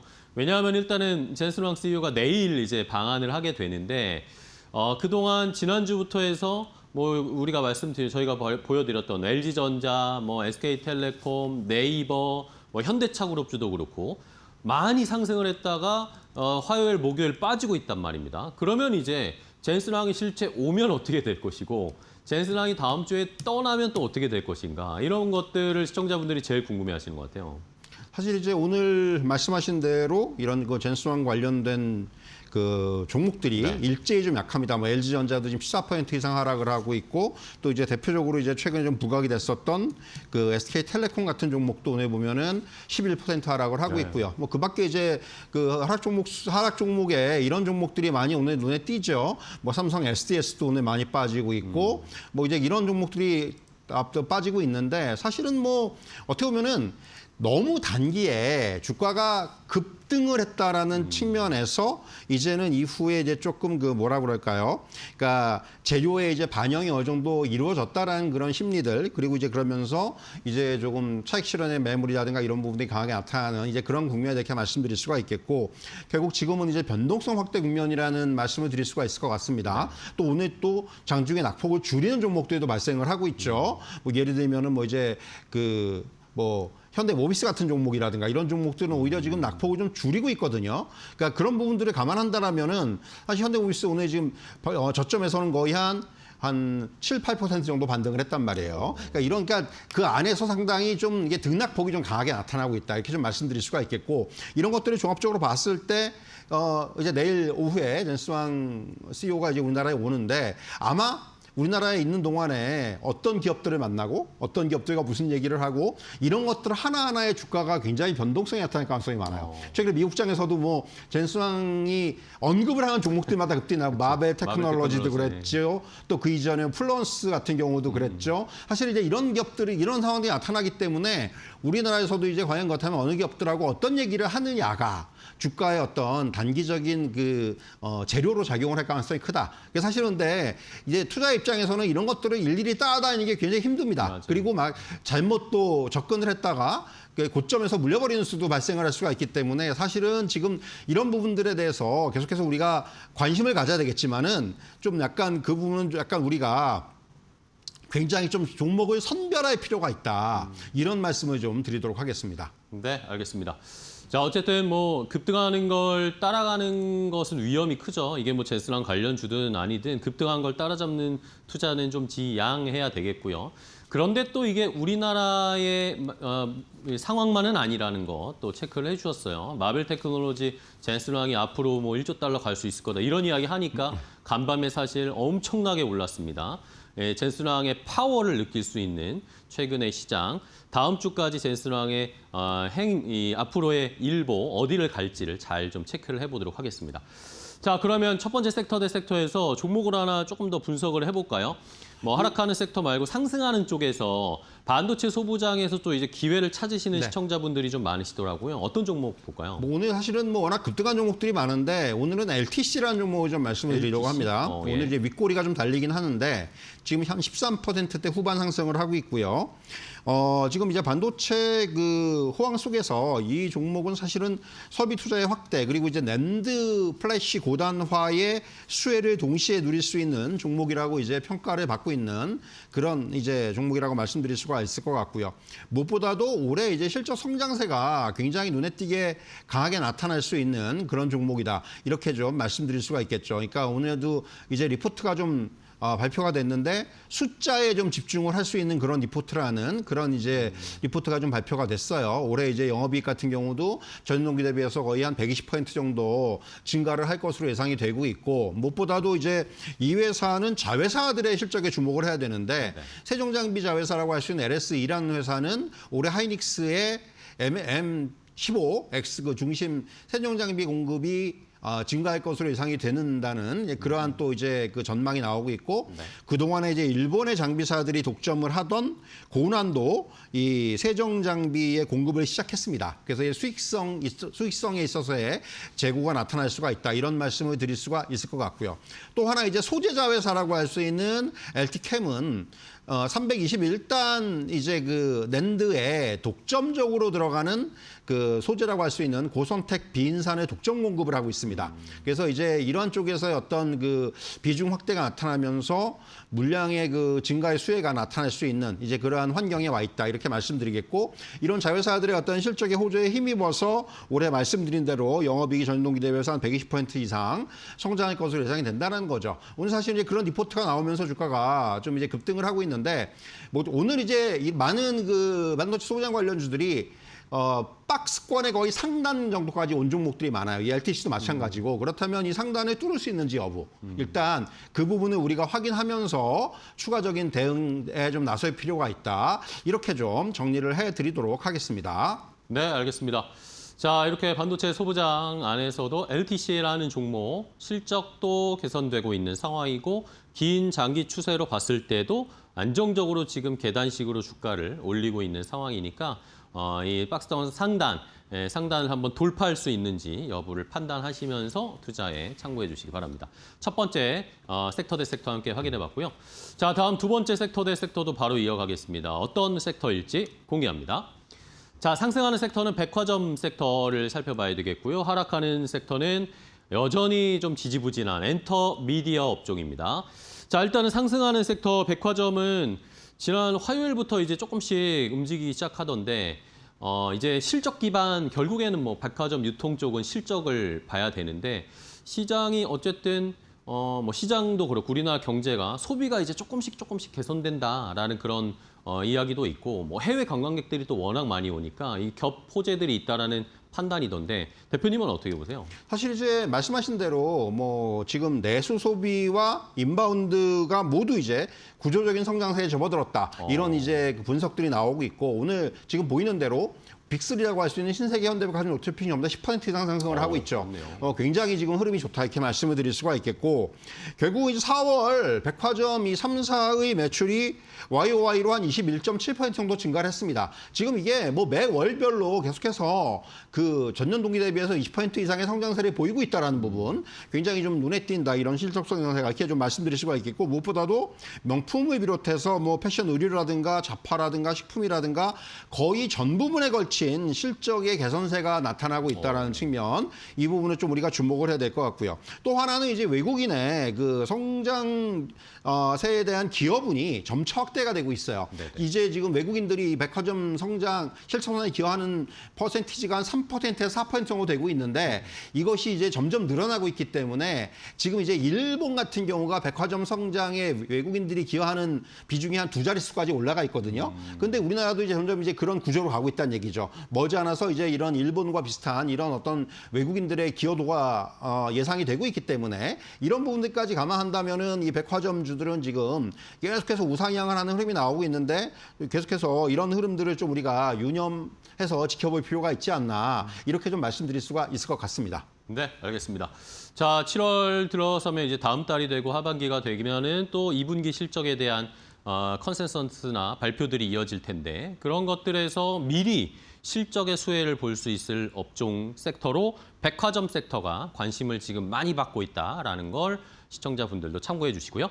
자, 다음은 엔터미디어인데, 참 엔터미디어는 늘 뭐 저희도 하락 섹터에만 나오고 있어서 참 부담스럽습니다. 근데 앞으로 또 개선된다라는 그런 전망들도 별로 없더라고요. 어떻게 보세요? 사실 이제 지금 뭐 대표 종목들의 어떤 그 밸류에이션이라든가 이런 걸 보면 굉장히 지금 저점 부근에 와 많이 있어요. 내려왔어요. 우리가 얘기하는. 그런데 이제 그럼에도 불구하고 사실은 업종 자체가 시장에서 좀 소외가 되고 있죠. 네네. 그러니까 시장에서 관심이 별로 없다라는 거고, 그런 부분들이 결국 주가에 이어지는 하락으로 연결이 되고 있다. 그나마 이제 오늘은 종목들 중에서 상승 종목들이 좀 눈에 띄기 시작을 했어요. 물론 작은 종목들이긴 합니다만은 어쨌든 간에 이제 뭔가 상승 시도가 서서히 나타날 수 있는 그런 국면이 아닌가 생각이 들고요. 이들의 어떤 실적이라든가 특히 이제 우리가 얘기하는 엔터 4사의 실적은 굉장히 올해 견조할 것으로 보여지거든요. 네. 그렇기 때문에 그런 부분들 감안한다면은 지금의 이런 조정기가 장기적으로 봐서는 어떻게 보면 또 하나의 좋은 매수 기회가 될 수도 있다. 이렇게 좀 말씀드릴 수가 있겠고, 사실은 뭐 지금 워낙 오랫동안 소외가 돼 있었기 때문에 조금은 이게 아마 투자자분들의 관심에서 멀어져 있을 것 같은데, 오히려 이제 장기적인 시계열로 봤을 때는 이런 어떤 시점이 또 하나의 이제 기회가 될 수 있다라는 점에서 이 엔터주들은 좀 접근할 필요가 있다. 이렇게 좀 정리를 해드리도록 하겠습니다. 알겠습니다.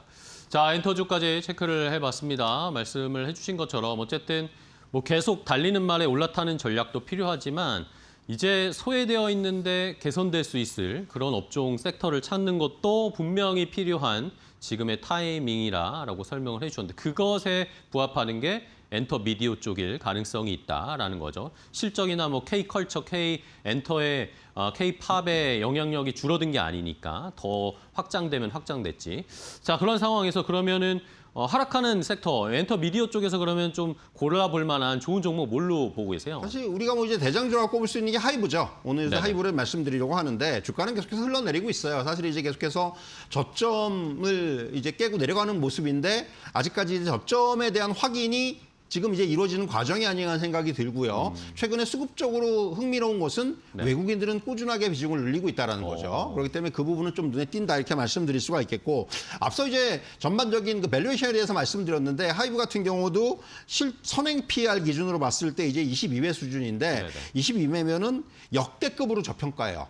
거의 뭐 이 정도에서는 항상 바닥을 형성했기 때문에 지금 일단 밸류에이션 매력도가 상당히 높아진 그런 단계에 와 있다. 이렇게 좀 말씀을 드릴 수가 있을 것 같고, 지금 이제 최근에 사실은 뭐 많은 그 IP들이 이제 계속해서 이제 그 긍정적인 실적을 내놓고 있습니다만은, 코르티스 같은 경우가 이제 굉장히 성장세가 가파르죠. 최근에 뭐 차트에서도 괄목할 만한 그런 실적을 거두고 있고, 또 이제 그 로컬 아이돌이라고 할 수 있는 캐치아이 같은 경우도 매출에 대한 기여가 본격화되고 있다라는 부분, 그리고 최근에 뭐 르세라핌이라든가 이런 뭐 아일리시라든가 이런 그 이제 그 아직까지 저연차 IP들에 대한 성장세가 굉장히 눈에 띄게 나타나고 있다라는 부분, 이런 것들은 결국은 이제 단순히 지금까지 어떤 우리가 얘기하는 하이브 하면은 BTS의 어떤 기여도가 일방적이었던 이런 구도에서 조금 벗어날 수 있는, 그러니까 매출의 다변화하는 측면 상당히 좀 긍정적이다 이렇게 우리가 말씀드릴 수가 있을 것 같고, 사실 이제 BTS 같은 경우는 지금 서구권에서의 매출이 계속해서 늘어나고 있다는 측면은 굉장히 긍정적입니다.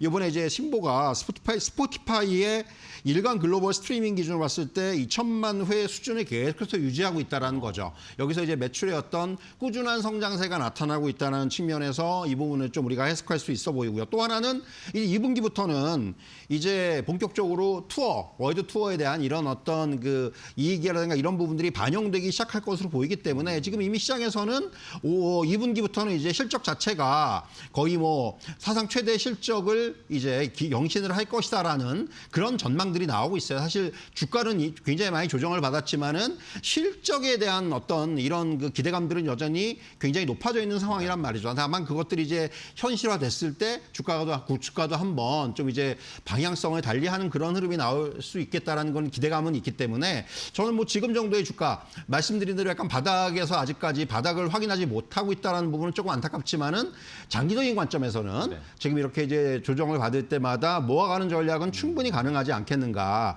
좀 이런 말씀을 드릴 수가 있을 것 같습니다. 네, 알겠습니다. 자, 이렇게 엔터주 중에 관심은 지금 엔터주에 많은 시청자분들이 없으시겠지만 하이브를 한번 선행 PER 기준으로도 아직 매우 저평가되어 있고 이제 본격적인 BTS 월드 투어가 2분기부터 시작을 했으니까 이게 실적에 반영되기 시작한다면 한번 주가는 다시 반등할 수 있지 않을까. 리레이팅이 필요한 하이브를 오늘 알려주셨으니까 시청자분들도 잘 참고해 주시기 바랍니다. 자, 이렇게 오늘 함께 해주셨는데요. 섹터 대 섹터 이동구 대표님과 함께했습니다. 오늘 좋은 종목 소개해 주셔서 감사하고요. 다음 시간에 또 뵙겠습니다, 대표님. 고맙습니다. 네, 감사합니다.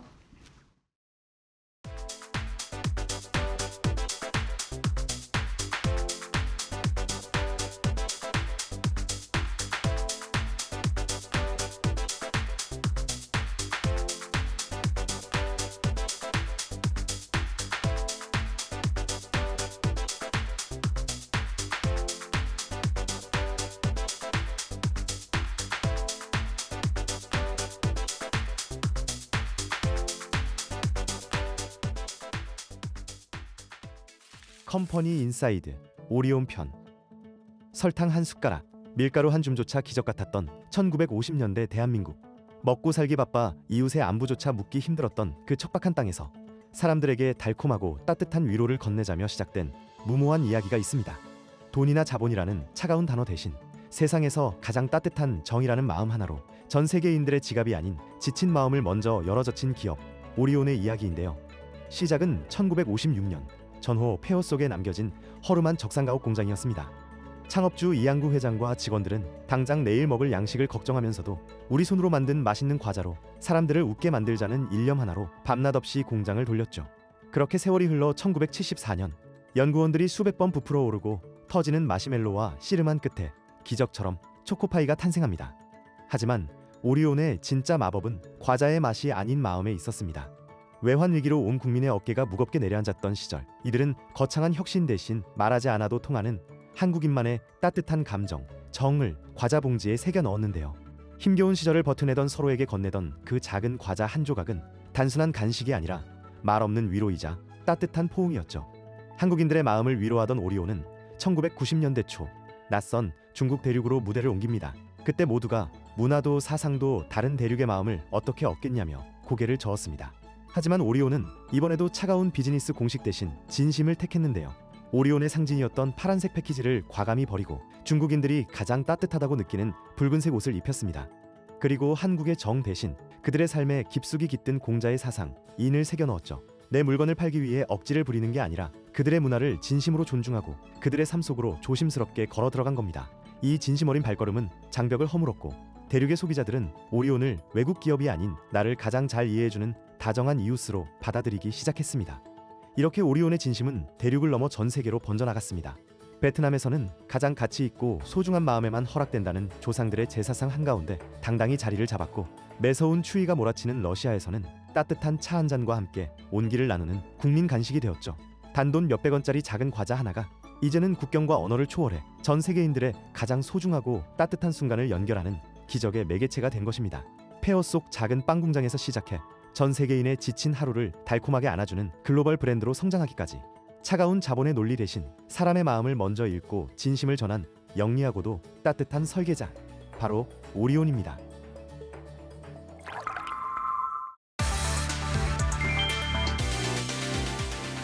원달러 환율이 1,500원 안팎에서 내려오지 않으면서 장바구니 물가에 또 한 번 비상이 걸렸다. 소비자 물가 상승률이 2년 2개월 만에 3%를 넘어선 상황에서 고환율까지 수입 물가를 밀어올릴 수 있다는 우려가 커지고 있다. 올해 2분기 평균 환율은 1,488.9원으로 전분기보다 20원 넘게 올랐다. 지난해 4분기부터 세계 분기 연속 상승세다. 우리나라는 원유와 원자재 수입 의존도가 높은 만큼 국제유가가 다소 안정되더라도 환율이 높으면 물가 부담은 쉽게 꺾이지 않는다. 최근 외국인 투자자들의 국내 증시 매도세도 환율 상승 압력으로 작용하고 있다. 외국인은 지난달 7일부터 18거래일 연속 코스피 주식을 순매도했다. 전문가들은 당분간 원달러 환율이 1,500원 안팎에서 움직이며 물가에 부담을 줄 가능성이 크다고 봤다. 더 큰 문제는 이 고환율이 일시적인 현상으로 끝나지 않고 있다는 점이다. 원달러 환율은 13거래일 연속 1,500원대에 머물며 2009년 글로벌 금융위기 당시 11거래일 연속 기록도 넘어섰다. 미국과 이란의 종전 협상 불확실성에 국제유가가 출렁이고 외국인 자금 이탈까지 겹치면서 원화 약세 압력은 더 커지고 있다.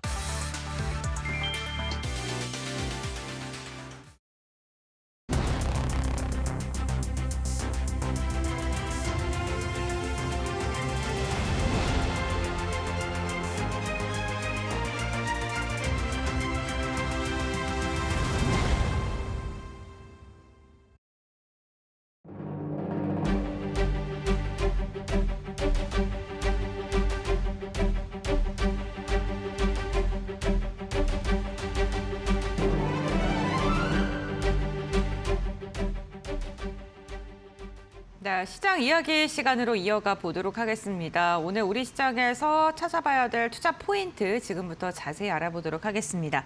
파이낸셜 리서치의 박철순 대표와 함께합니다. 안녕하세요. 네, 안녕하세요. 네, 반갑습니다.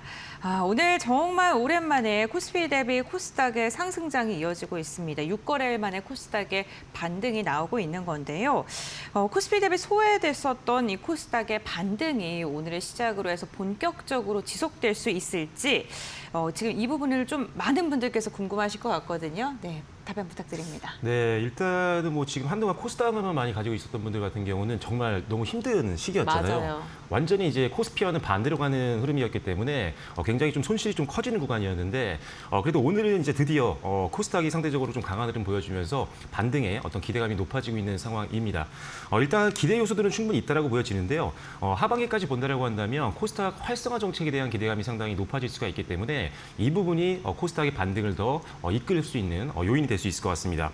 일단 지금 상장 폐지 기준 강화라든지 코스닥 승강제 같은 것들이 이제 도입을 앞두고 있는 상황이기 때문에 이렇게 된다라고 하면 부실한 기업들을 퇴출을 하고 그다음에 우량 기업들만 남을 수가 있기 때문에 코스닥 시장에 대한 신뢰도가 상승하면서 수급 유입으로 이어질 가능성이 높아지게 되고요. 이는 반등에 더 힘을 실어줄 수 있는 요인이 될 수 있다라고 보시면 될 것 같고 최근에 이제 또 국민성장 펀드에 대한 관심도가 굉장히 높아지고 있는 시기인데 출시된 이후에 향후 이제 5년간 150조 원 규모로 조성이 되는 국민성장 펀드입니다. 여기서 실질적으로 AI라든지 반도체라든지 뭐 방산이라든지 2차전지, 제약바이오 같은 성장성이 높고 첨단 산업 쪽으로 이제 투자를 하게 되는 건데 아무래도 이 코스닥 시장 자체가 이 성장주들이 굉장히 많이 포진이 되어 있기 때문에 상당히 많은 자금이 유입될 걸로 보고 있고 실제로 지금 증권 업계에서는 향후 5년 동안 10조 이상 정도의 수급이 국민성장 펀드를 통해서 들어올 걸로 보고 있기 때문에 이 또한 수급 강화와 함께 반등을 더 기대해 볼 수 있는 요인이다라고 보시면 될 것 같습니다. 그리고 이제 기관들과 외국인들의 수급도 이어질 가능성이 높아지고 있는데 일단 외국인들 같은 경우는 수급을 보신 분들은 아시겠지만 그동안 이 코스피 같은 경우는 외국인들이 계속 오히려 순매도를 했지만 지금 코스닥 시장 같은 경우는 외국인들이 오히려 순매수가 계속 이어지고 있는 모습들이 확인이 되고 있는 상황입니다. 오히려 저가에 담는 전략을 지금 하고 있는 상황이기 때문에 외국인들은 계속적으로 코스피 쪽에서 조금 빠져나오면서 코스닥 쪽으로 갈 수 있는 확률이 높아지고 있다라고 보시면 될 것 같고 기관들 같은 경우도 이제 코스닥 상장 지수를 어떻게 보면 기초 자산으로 하고 있는 액티브형 ETF가 지속적으로 출시가 되고 있습니다. 오늘도 하나가 나왔었거든요. 그래서 그런 것들을 통해서 기관들 자금까지도 유입이 될 수 있다는 점도 하반기 때 수급 강화 요인이 될 수 있다. 그래서 일단 오늘은 뭐 너무나도 급등이 나오고 있기 때문에 다들 알고 계시겠지만 이익 성장 전망 대비했을 때 주가 조정으로 인해서 가격 매력이 가장 높아진 섹터는 역시나 반도체 섹터일 수밖에 없습니다. 그래서 일단은 반도체 소부장들 오늘 너무 급등이 많이 나와서 걱정하시는 분들이 있겠지만 여전히 이제 거래량이 붙기 시작한 초입 구간이기 때문에 추가 상승 기대감은 남아 있어서 일단 반도체라든지 뭐 전력기기라든지 그동안 소외됐던 주도주 쪽으로 일단은 집중을 하시는 게 좋겠다라고 말씀드리겠습니다. 네, 그동안 소외됐던 주도주를 지금 좀 바라봐야 된다라고 이야기해 주시면서 뭐 대표적으로 반도체 소부장 관련 기업들 언급을 해주셨습니다. 오늘 뭐 상승하는 종목 상승률을 보니까 원익 IPS 같은 경우에 상한가까지 직행을 한 모습도 확인되고 있는데 하루 만에 강력한 슈팅이 나왔거든요. 지금 뭐 대응이 될까요? 네, 저는 이제 충분히 가능하다고 보고 있는데 지금 이제 반등 초입 구간이고 네. 거래량이 이미 붙었기 때문에 이게 바로 지금 꺾일 것 같지는 않습니다. 다만 이제 아무래도 이제 반도체 소부장 같은 경우는 그동안 가장 많이 또 조정을 좀 많이 받았었고 소외감을 가장 많이 느꼈었는데 왜 그러냐면 반도체 투톱은 끝도 모르게 올라갔었는데 직접적인 연관이 있는 반도체 소재 부품 장비주들이 한 달 동안 굉장히 많이 빠졌거든요. 그러다 보니까 밸류에이션 매력은 굉장히 높아진 상황이고 언제든지 수급이 들어오면서 반등이 세게 나올 수 있는 그런 구간이었습니다. 그래서 일단은 당분간 추세가 좀 이어질 가능성은 충분히 있다라고 보여지고요. 아무래도 이제 반도체 쪽이 워낙 초호황을 누리고 있고 SK하이닉스와 삼성전자가 역대급 실적을 기록하다 보니까 그 밑에 단에 있는 소부장 기업들도 이익 조정치가 계속적으로 상향 조정되고 있는 상황입니다. 특히나 1분기 실적 발표 이후에 이익에 대한 기대감이 더 높아지고 있는 기업들 실제로 증권사에서 계속 이익을 더 증액하고 있는 높여나가고 있는 기업들이 많아지고 있기 때문에 여전히 중장기로 볼 수도 있는 섹터가 바로 반도체 소부장 섹터다라고 생각하시면 좋을 것 같고요. 그리고 특히나 그중에서도 장비주들을 좀 여러분들이 좀 집중하시는 게 좋은데 장비주 같은 경우는 더욱 기대감이 높아지고 있는 이유는 지금 SK하이닉스와 삼성전자가 일단 기본적으로 증설을 좀 앞당길 계획을 발표를 했습니다. 그러다 보니까 그렇다면 공장을 지을 때 가장 먼저 들어오는 게 장비주거든요. 그래서 장비주는 수주가 더 빨라질 수 있고 이익이 더 빠른 폭으로 개선될 수 있는 가능성이 있기 때문에 이런 것들을 감안했을 때는 반도체 장비주가 더 빠르게 움직일 수 있다. 하지만 그렇다고 해서 소재와 부품전이 안 움직이는 건 아닙니다. 결과적으로는 따라오기 때문에 소재 부품들도 시간적으로 조금 여유를 두시면서 함께 베팅을 하는 전략을 찾아보시면 좋을 것 같고요. 지금 오늘 급등이 좀 많이 나왔기 때문에 여러분들이 어떤 종목을 좀 봐야 될지 좀 고민이 되시는 분들이 많을 것 같은데 지금 상대적으로 주가가 그리 부담스럽지 않은 선이 있는 종목들 중에는 일단 기본적으로 HPSP 같은 경우가 지금 7%대 급등은 나왔지만 121선에서 지금 반등이 나오기 시작한 초입 구간이거든요. 그래서 충분히 지금 가격적인 부담도 없는 상태이기 때문에 매수를 한번 고려볼 수 있는 종목이다라고 보시면 될 것 같고 다음 종목도 한번 보여드릴 텐데 프로텍 같은 경우도 여러 번 언급을 드렸던 장비주인데 이것도 지금 반등이 시작된 초입 구간입니다. 아직도 최고가. 그러니까 지난달 후반보다도 아직 주가가 많이 내려와 있는 상황이기 때문에 충분히 전고점만 노리더라도 상당한 수익을 좀 보일 수 있다라는 점 참고하시면 좋을 것 같고 한 종목만 더 말씀드리면 펜트론도 오늘 보니까 이제 200일선에서 지지선 만들면서 반등이 나오기 시작한 초입 구간이 있기 때문에 전저점 구간이었던 한 24,000원만 보더라도 꽤 괜찮은 수익을 볼 수 있고요. 길게 본다라고 하면 실적이 이제 개선되고 있는 구간이기 때문에 중장기 베팅 가능해서 3만 원 이상까지도 한번 지켜보시면 좋겠다라고 말씀드리겠습니다. 네, 알겠습니다. 반도체 장비단부터 움직여주고 있는 모습인데 이 밸류체인 하단 쪽으로도 지속적인 상승력 이어질 수 있다라고 이야기해 주셨고 세 종목 좀 언급을 해주셨습니다. 참고해 보시면 좋겠고요. 저희가 지금 대형주들이 오늘은 세론 현상 때문에 매도 물량 나오면서 조정받고 있는데 결국에는 시장을 지난주부터 이끌었던 가장 큰 이슈 중에 하나가 젠슨왕 엔비디아 CEO가 한국에 방문을 할 거고 그러면서 뭐 여러 가지 이야기를 오고 갈 것이다라는 그러한 뉴스들이 나오면서입니다.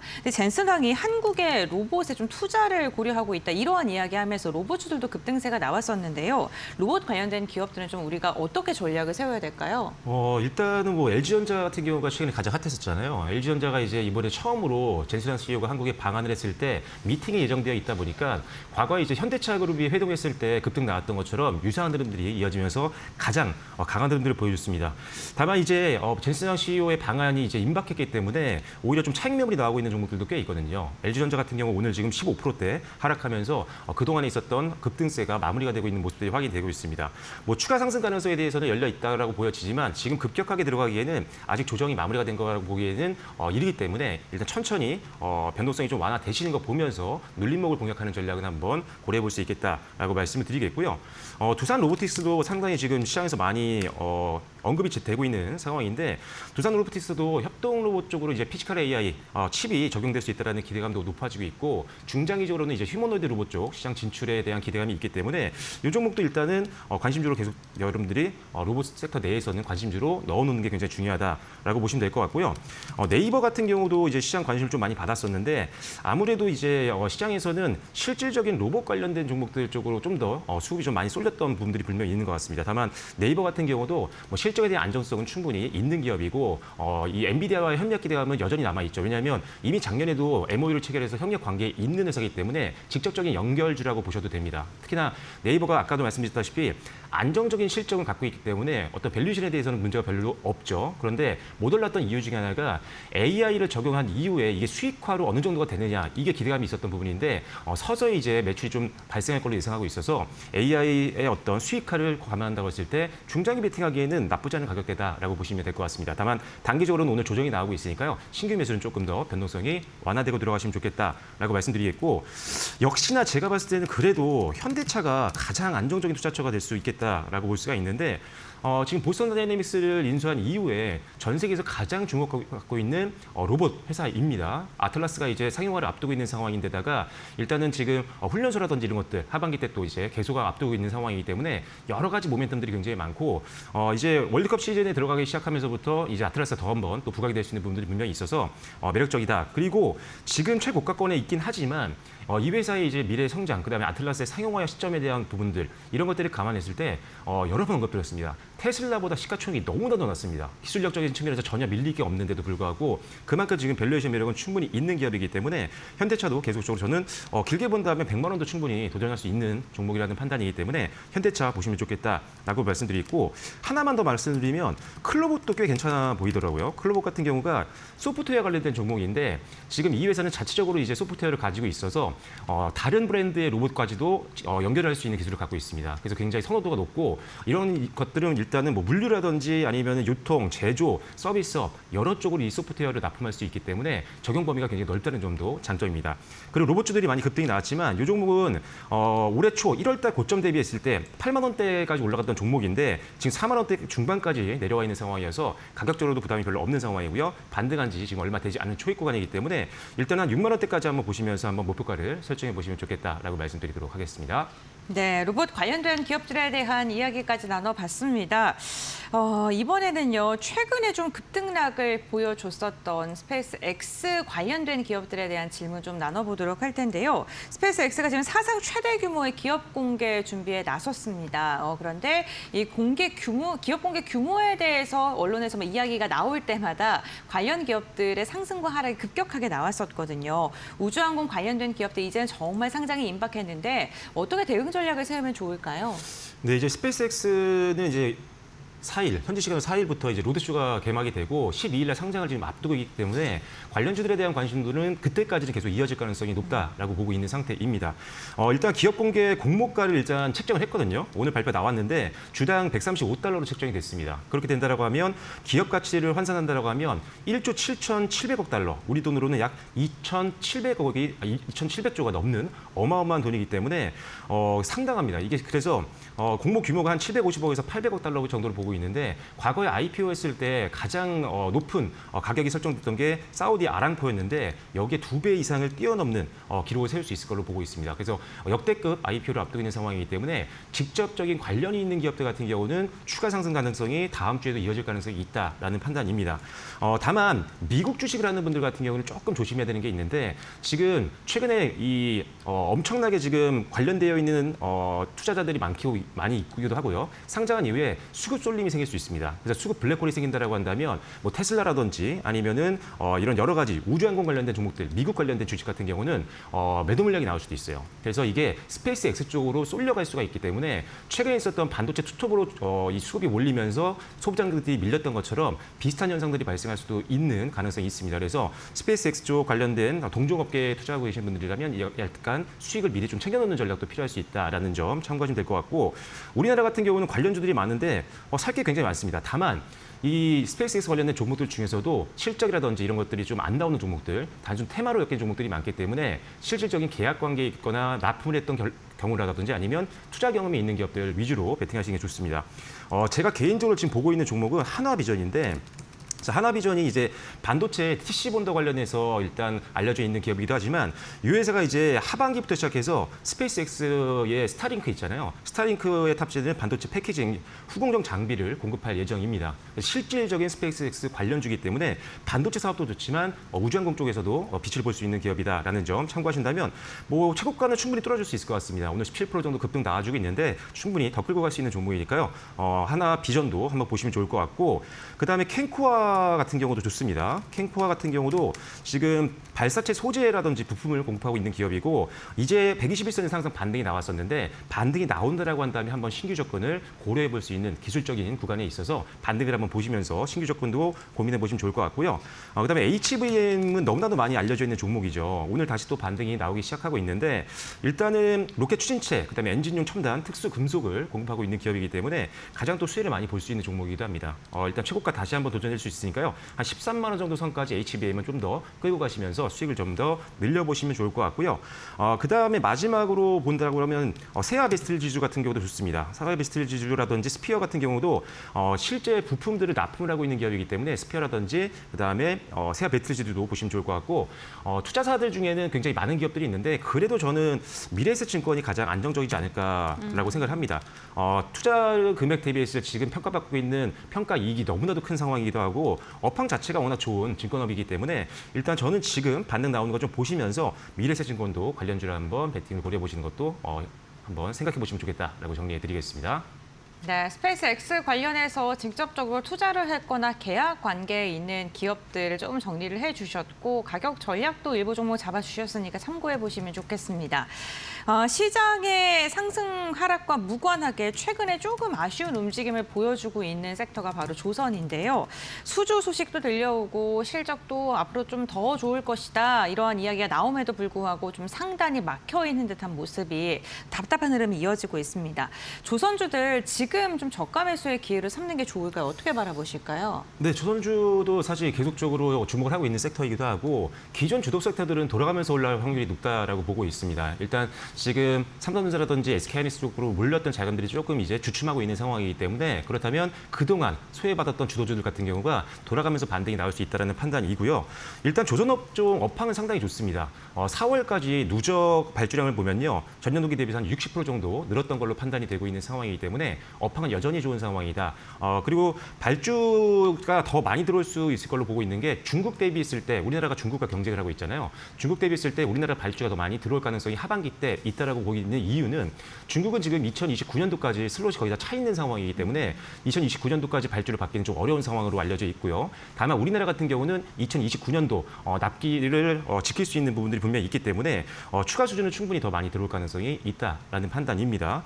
그리고 지금 LNG선뿐만 아니라 고부가 가치 선박인 LPG선 수주도 계속 늘어나고 있는 상황이기 때문에 실적에 대한 기대치도 더욱더 높아지고 있고 아시다시피 과거에 저가에 수주했던 선박의 비중이 굉장히 많이 줄어든 상태인데다가 비싸게 팔았던 선박의 매출 비중이 더 높아지고 있는 상황이어서 수익성은 계속 좋아질 가능성이 굉장히 높다라는 점도 기억하시면 될 것 같습니다. 추가적인 모멘텀으로 뭐 잠수함이라든지 해양 플랜트 쪽 그리고 데이터 센터 쪽으로 들어가는 중속 엔진들 그다음에 마지막으로 부유식 데이터 센터에 대한 기대감까지 최근에 높아지고 있는 상황이다 보니까 일단 하반기 때 여러 가지 모멘텀으로 주가가 올라갈 가능성이 높다라는 판단이고요. 그 안에서 개인적으로 조금 안정적인 베팅을 할 수 있는 부분들은 삼성중공업도 꽤 괜찮은 것 같습니다. 지금 반등이 조금씩 나오기 시작하는 구간이기 때문에 일단 삼성중공업은 35,000원 기존의 최고가 부분입니다. 35,000원까지 한번 보시면서 대응해 보시면 좋을 것 같고요. 최근에 이제 부유식 이 플랜트 대비해서 일단 기대치가 가장 높아지고 있는 기업이기 때문에 일단은 부유식 데이터 센터 관련해서 삼성중공업 앞으로 탑픽을 한번 지켜보시면 좋을 것 같습니다. 네, 알겠습니다. 오늘 박철순 대표와 함께 오랜만에 강한 시세 분출하고 있는 반도체 장비부터 우주, 항공, 로봇 그리고 조선 관련된 기업들에 대한 전략 잡아봤고요. 종목별로 탑픽들도 선정해 주셨고 전략도 세워주셨으니까요. 섹터 관심 있으신 게 있으신 분들은 좀 참고하시면서 전략 세워보시면 좋겠습니다. 대표님과의 말씀은 여기까지 나누겠습니다. 고맙습니다.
삼성전자 최대 노조인 초기업 노조에서 조합원 이탈이 빠르게 늘고 있다. 임금 협상은 마무리됐지만 반도체와 비반도체 부문 간 성과급 격차에 반발한 조합원을 중심으로 이탈세가 가속하면서 첫 과반 노조 지위까지 흔들리게 됐다. 4일 오전 기준 초기업 노조 조합원 수는 65,290명으로 4월 말 대비 1만 명 넘게 줄어들었다. 과반 노조 지위를 유지하려면 전체 임직원 과반인 약 64,500명 선을 지켜야 하는데 790명만 더 이탈하면 과반 지위를 잃을 수 있는 상황이다. 핵심은 성과급 격차였다. 메모리 사업부 직원은 1인 평균 5억 6,712만 원, 파운드리, 시스템 LSI 직원은 1억 6,154만 원을 받을 것으로 추산됐다. 반면 DX 부문 직원은 상생 명목으로 600만 원을 받는 데 그쳐 박탈감을 느낀 직원들이 대거 이탈하고 있는 것으로 보인다. 이탈한 조합원들은 전국 삼성전자 노동조합과 동행노조로 이동하고 있다. 초기업 노조는 DS와 DX 부문을 나누는 투트랙 교섭과 위원장 재신임 투표로 사태 수습에 나설 계획이다.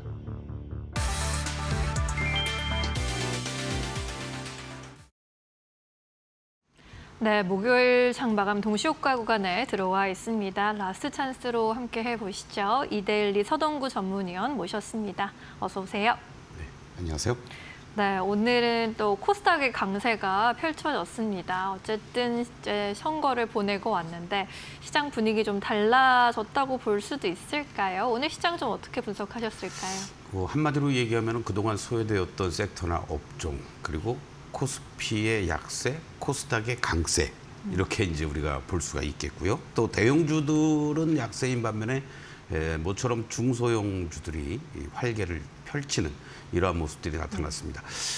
특히 이제 지방선거를 마치고 나서 정부에서 코스닥 시장과 관련된 여러 가지 활성화 대책이라고 그럴까요? 부양 대책 뭐 이러한 부분들에 대한 논의를 본격화할 가능성이 있다라는 이런 기대감들이 코스닥 시장으로 매기들이 집중되는 이러한 모습이 나타났다라고 볼 수가 있겠고요. 네.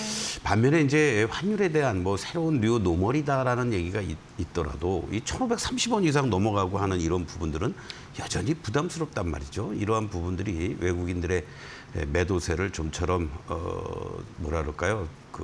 중단시키지 못하는 이러한 요인으로 작용을 하고 있다라고 보면 좋을 것 같습니다. 네.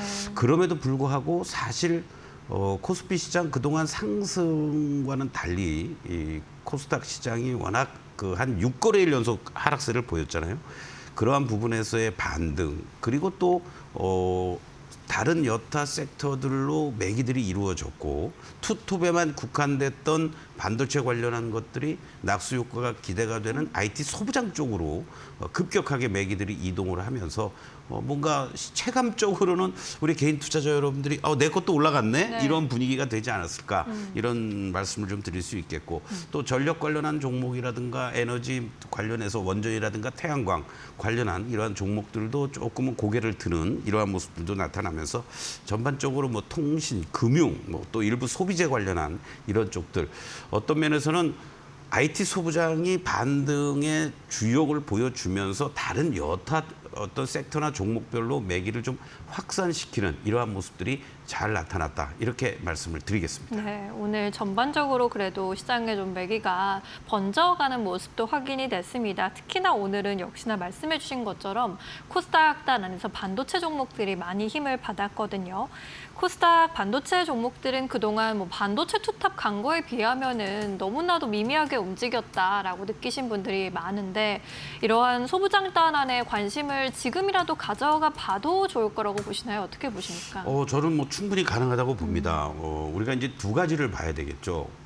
항상 시장에서 가장 핵심되는 섹터의 대장주 또는 코스피의 대장주 그거는 뭐 삼성전자, SK하이닉 아니겠습니까? 네. 근데 그 두 섹터가 반도체 쪽이란 말이에요. 그렇다면은 그네들의 실적이라든가 투자라든가 이런 부분에 있어서의 효과를 보일 수 있는 쪽들은 당연히 IT 소부장들, 소재 부품 장비단이다라고 우리가 다 아는 얘기인데 워낙 ETF도 새롭게 또 생기기도 하면서 그 투톱을 중심으로 해서 매기들이 쏠려갔었고 그러다 보니까 뭐 극단적으로 얘기하면은 삼성전자 팔아서 삼성전자 ETF 레버리지 산다라는 말도 있고 또는 움직이지 않았던 소부장 쪽들 정리해서 삼성전자나 SK하이닉스 또는 뭐 LG그룹 관련한 또 로봇 관련주 이런 쪽으로 갔던 흐름이 일순간에 워낙 단기간에 급등을 했기 때문에 그쪽들은 이제 숨고르기 들어가는 모습들이 자연스럽게 나타나고 있고 그것은 결코 나쁘지 않다 이렇게 말씀을 드리고 또 하나는 결국은 오늘 대표적으로 이오테크닉스 같은 종목이 오전에 바로 그냥 상가에 들어가는 모습이 이렇게 연출이 됐습니다. 그러는 과정들 속에서 사실 조정을 보이면서도 한 6거래일 동안 하락의 음봉이었는데 외국인들이 꾸준하게 매수를 보여주었단 말이죠. 그러면서 하나의 어떤 저점에서 신호탄을 쏘는 듯한 이러한 모습을 보이면서 뭐 주성 엔지니어링도 그렇고 PSK도 그렇고 유진엔텍도 그렇고 다 이런 급등하는 모습들이 나타나는 것은 그만큼 이제 IT 소부장 쪽으로도 충분히 어떤 실적 대비 저평가라는 이러한 것들이 적용이 되면서 추가 상승 여력이 있다. 그렇기 때문에 오늘처럼 이렇게 급등할 때 쫓아가지 마시고 항상 눌림목이 연출되거나 숨고르기 하고 있을 때 저점 매수하는 전략 여전히 유효하지 않을까 이렇게 말씀을 드리겠습니다. 네, 좋습니다. 오늘 모처럼 또 코스닥이 활짝 웃어주면서 2%대 강세 흐름을 연출해줬는데 코스피는 2% 안팎의 약세로 흘러갔습니다. 현재 구간에서는 1%대 약세 감지되고 있고요. 162포인트가량 내렸습니다. 8,639포인트 지나가고 있습니다. 코스닥의 경우에는 2%대 강세 마감 기다리고 있고요. 1,050포인트까지 나타나고 있네요. 24포인트가량 끌어올렸습니다. 코스피 200은 2%가량 내려간 모습입니다. 오늘 유가증권 시장에서는 외국인의 매도세가 좀 이어졌습니다. 환율 부담이 좀 컸고요. 6조 6천억 원대 매도 우위 확인됩니다. 개인이 4조 8천억 원대, 기관이 1조 6천억 원대 순 매수세로 대응하고 있습니다. 현재 동시효과 구간에서 코스닥 쪽에서는 기관의 순 매수세 이어지고 있고요. 2천억 원대 순 매수세 확인됩니다. 반면에 개인이 2천억 가까이 물량을 덜어내는 흐름이었습니다. 시가총액 상위 종목 체크해보고 가겠습니다. 삼전닉스 오늘은 쉬어간 흐름 2%대 동반 약세 그리고 있고요. SK스퀘어가 1%대 강세 마감 기다리고 있습니다. 국내 증시 마감합니다.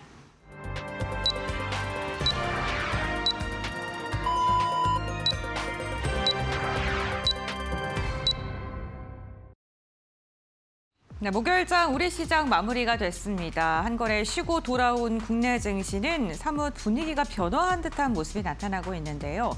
대형주가 한 걸음 쉬어가고 오늘은 코스닥의 상승이 굉장히 눈에 띄는 하루였습니다. 트레이딩 뷰를 통해서 조금 더 자세하게 종목별 현황 함께 확인해 보시죠. 오늘 삼성전자와 SK하이닉스의 주가가 일제히 하락으로 마감을 했습니다. 삼성전자 2%, 하이닉스는 3%가량 빠지면서 종가를 체결했는데요. 브로드컴에서 AI 매출에 대한 전망치를 시장 기대치보다 낮게 잡기도 했고요. 환율에 대한 부담감 등 우리 시장에 대한 부담감이 커지면서 대형주들로 차익 매도 물량이 나왔습니다. 반면에 SK스퀘어는 오늘 1%가량 상승했고요. 또 삼성물산 그리고 삼성화재와 같이 삼성전자의 지분 가치에 대한 기대감이 있는 지주사들을 중심으로는 강한 매수세가 유입되면서 주가가 상승하는 특징적인 모습도 보였습니다. 오늘은 기판 관련된 기업들의 분위기도 그다지 좋지 않았는데요. 삼성전기가 5%가량 빠졌고요. LG이노텍 역시나 소폭의 하락으로 종가를 체결을 했습니다. 그동안 많이 올랐던 대형주를 중심으로 매도 물량이 나오고 있는 건데요. 2차 전지는 오늘 LG에너지솔루션은 4%가량 빠졌지만 삼성 SDI가 동시효과 상황 속에서 매수세 들어오면서 소폭의 상승으로 마감하는 데 성공하긴 했습니다. 오늘 섹터 내에서는 금융지주사들이 방어주 역할을 해줬습니다. KB금융지주가 4%, 신한금융지주도 3%가량 상승하면서 마감했고요. 하나금융지주도 3%가량 오르면서 금융 관련된 은행권에 있는 기업들의 움직임이 굉장히 긍정적이었습니다. 현대자동차와 기아도 일제히 빠졌고요. 현대모비스도 오늘은 쉬어갔습니다. 최근에 흐름이 굉장히 좋았던 두산이 오늘은 차익 매도 물량이 거세게 나오면서 6%가량 조정을 받았고요. LG전자와 LG도 16% 그리고 7%가량 빠지면서 젠슨항 방한 큰 기대감 속에 급등했던 대형주를 중심으로 오늘은 차익 실현 매도가 거세게 나왔던 하루였습니다. 하지만 반도체에서 빠졌던 매도세가 오늘은 한미반도체와 같이 다른 반도체 기업들로 이어지면서 오늘 한미반도체는 10%가량의 강한 시세를 분출했고요. 삼성중공업 같은 경우 부유식 데이터 센터에 대한 기대감 속에 오늘도 2%가량의 오름세가 나오기도 했습니다. 건설주들 일부 종목을 중심으로는 고개를 들었고 음식료품 관련된 기업들도 소비 관련된 기업들 중에서는 일부 종목이 지수 대비 강한 견조한 움직임이 나오기도 했습니다. 다음으로는 코스닥 함께 확인해 보시죠. 정말 오랜만에 코스닥에서 상승 종목이 많이 나온 채 마감했던 하루였는데요. 오늘 바이오 관련된 기업들의 분위기도 괜찮았습니다. 일부 종목 특히나 알테오젠나, ABL바이오, 리가켄바이오 사이언스와 같이 기술 수출에 기대감이 있는 기업으로는 매도세가 나오긴 했습니다만 지난 거래일 날 급격하게 눌렸었던 D&D 파마텍이 오늘은 반발 매수세 들어오면서 11%가량 급등을 했고요. 휴젤, 클래시스, 파마 리서치와 같이 미용 관련된 기업들의 주가 반등이 눈에 띄는 하루였기도 했습니다. 오늘 반도체 장비단에서의 움직임이 굉장히 눈에 띄었는데요. 특히나 웨이퍼나 전공전단에서의 움직임이 좋았습니다. 유진테크가 상한가에 들어가면서 마감을 했고요. PSK도 오늘 26%가량의 급등세, 원익 IPS도 26%, 주성 엔지니어링도 27%가량 상승하면서 오늘 20% 이상의 강한 시세를 분출했다는 게 반도체 장비의 특징이고요. 특히나 전공정의 움직임이 굉장히 강했다는 점도 참고해 보시죠. 기판 관련돼서는 오늘 코스피에서는 약했지만 코스닥에서는 그래도 견조했습니다. 심택이 8%가량 강한 시세 분출하면서 마감했고요. 그리고 오늘 두산은 6에서 7%가 빠졌지만 우리기술은 또 7%가량 상승하는 모습. 지금 일부 종목을 중심으로 대형주에서 빠져나온 수급들이 중소형주로 이동하는 모습이 굉장히 특징적이었습니다. 네, 이렇게 오늘 코스닥의 종목 마감 세관까지 함께 확인을 해봤고요. 그렇다면 지수 어떻게 마감됐는지 살펴보겠습니다. 신민영 앵커 전해주시죠. 네, 목요일 지수 마감 상황 짚어보도록 하겠습니다. 오늘은 코스닥이 선방해준 하루, 코스피와 키 맞추려는 흐름을 보여줬습니다. 2.3% 급등세로 1,049포인트 회복을 했고요. 반면에 코스피는 1.8% 약세로 마감되었습니다. 162포인트 전일 대비 하락했고요. 8,639포인트 기록했습니다. 코스피 200은 2% 가까운 약세를 그렸습니다. 환율 오늘 급등 출발했는데 이 급등세를 유지한 채 마감 짓습니다. 13원 가까이 올랐고요. 1,529원 70전 부근에서 마감했습니다. 오늘 코스피는 하락 출발한 이후로 장중 내내 마이너스권에서 등락을 반복했는데 장중에서 고점은 8,759포인트로 확인되고 있고요. 8,577포인트까지 장중 저점을 나타내기도 했습니다. 그래도 8,600선 지지해주려는 흐름 나타냈습니다. 코스닥 쪽에서는 상승 출발한 이후로 오늘 장중에 1,065포인트까지 터치하는 흐름이었고요. 2.3% 강세 가져가면서 1,049포인트까지 튀어올랐습니다.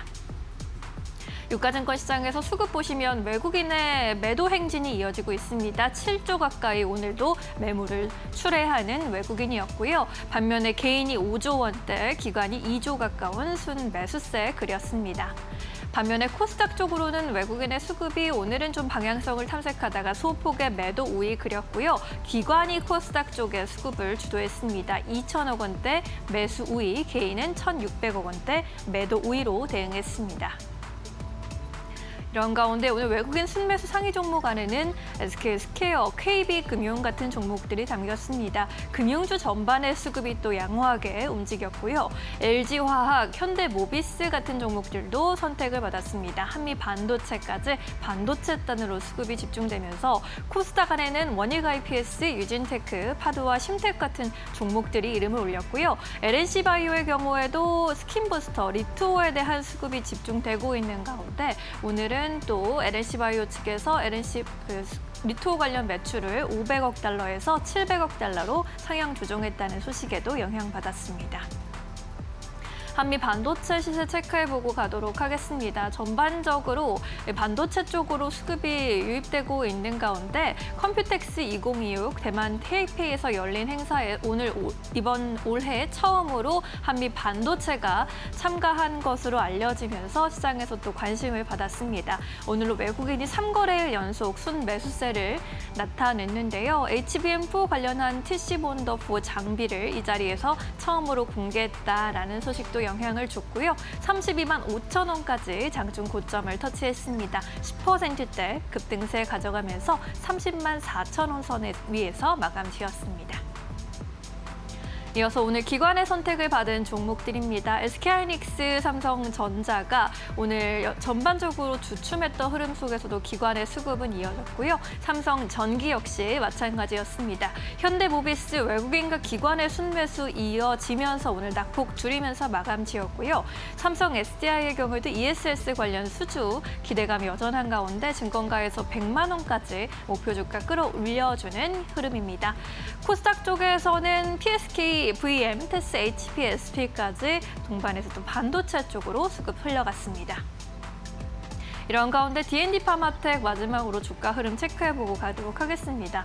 지방 간염 메시 치료제 관련해서 시장에서 미국 임상 이상 성과를 긍정적으로 바라보고 있는 모습이고요. 기술 이전을 어느 정도 체결할 수 있을까에 대한 관심이 집중되고 있습니다. 글로벌 기술 수출에 대한 기대감 받아가면서 오늘 장 후반에 탄력 더해가는 흐름이었고요. 96,600원까지 장중 고점을 높였습니다. 11% 급등세 가져가면서 94,000원에 종가 체결했습니다.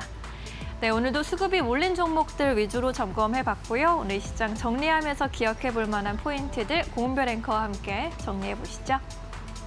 파이널 포인트 3가지 알아보도록 하겠습니다. 먼저 첫 번째 포인트는 오늘 전반적인 시장의 분위기입니다. 코스닥이 강세로 마감을 했다는 건데요. 코스피는 외국인의 매도세가 19거래일간 이어지면서 오늘 시장에 조금 빠지는 움직임이 나타났었는데 반면 코스닥은 외국인의 매수세가 그동안 나타났었고 오늘은 5거래일 만에 매도세가 나오긴 했습니다만 매도의 규모가 그렇게 크지는 않았습니다.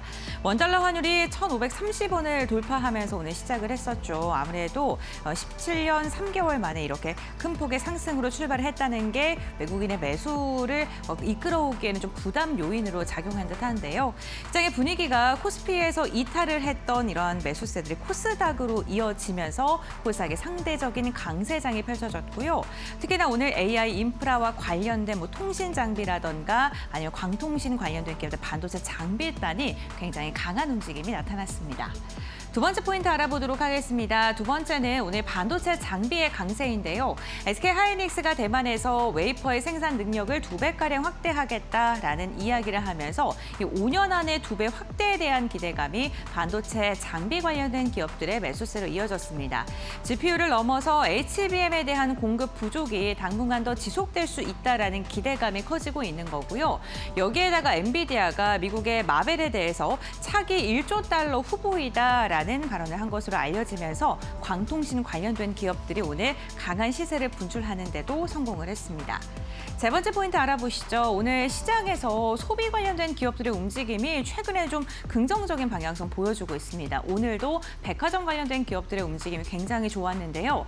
증시가 호황을 지속하면서 부의 효과가 기대된다라는 분석들이 나오고 있습니다. 실제로 분당이나 판교의 백화점 매출이 증가했다고 하고요. 반도체 기업들의 성과급으로 인해서 지금 백화점 기업들의 매출 상승이 나타날 수 있다라는 이야기가 더해지고 있는데요. 고가 소비의 회복 전망이 더해지면서 백화점 기업들 실적 기대감 커지고 있고요. 여기에다가 4월에 중국인 관광객이 28%가량으로 지금 추산이 되면서 인바운드 소비 또한 회복될 것이다라는 분석들 나오고 있고요. 백화점 오늘 소비 관련된 기업들의 주가가 이로 인해서 들썩거리는 모습까지 나타났습니다. 네, 이렇게 3가지 포인트 함께 정리를 해봤습니다. 시장의 분위기가 변화하고 있는 걸까요? 그렇다면 내일장 우리는 어떻게 전략을 세워야 될까요? 지금 바로 알아보시죠. 네, 목요일장 이렇게 마무리가 됐습니다. 오늘도 고생 많으셨습니다. 코스피가 조정을 좀 받은 가운데 코스닥이 6거래일 만에 상승하는 모습 보여줬습니다. 내일은 또 어떤 시장 기대해 볼 수 있을지 위원님과 이야기 나눠볼게요. 내일 시장은 좀 어떤 포인트 잡고 가는 게 좋겠습니까? 네, 뭐 좀 깔끔하게 시끄러운 소리들은 정리가 되면 좋겠는데요. 우리의 불확실성 하나는 이제 어저께 잘 마무리가 됐고, 뭐 주말에 이제 뭐 곧 협상할 거다, 뭐 네. 이런 얘기 계속 트럼프는 하는데 이란은 꿈쩍도 안 하고 있는 것 같은데 네. 바로 이런 어떤 미국과 이란과의 휴전 교착이라든가 또 노이즈가 계속해서 나오고 있습니다. 물론 지난 시간에도 말씀드렸지만 초기에 종전하면서 서로가 그냥 막 쏴대고 했던 그런 흐름은 아닌데 뭔가 심리적으로 계속 어떤 그 불안정성을 찾게 만드는 요인이 된다라는 게 여전히 조금은 깨름직하다라고 말씀을 좀 드릴 수 있겠고, 이런 것들이 작용이 되면서 제한적이긴 하지만 유가도 계속해서 90불대 중반으로 왔다 갔다 하는 모습들, 또 네. 이러한 것들이 이루어지다 보니까 달러와의 강세 기조 속에서 우리 원달러 환율이 계속 1,530원을 넘나드는 이러한 부분들은 여전히 수급적인 측면에서 부담으로 작용이 되고, 그러다 보니까 우리 국내에 제한된 자금들, 개인 또는 기관들의 어떠한 매수세들로 이루어지는 듯한 모습이 조금은 부담스럽다라고 좀 말씀을 좀 드리겠습니다. 젠슨원 관련해서 뭐 과연 구체적으로 어떠한 협업 관계와 관련된 얘기들이 나올 것이냐라는 논란도 있긴 합니다만은 상당한 많은 이벤트들을 지금 하고 있다라는 거예요.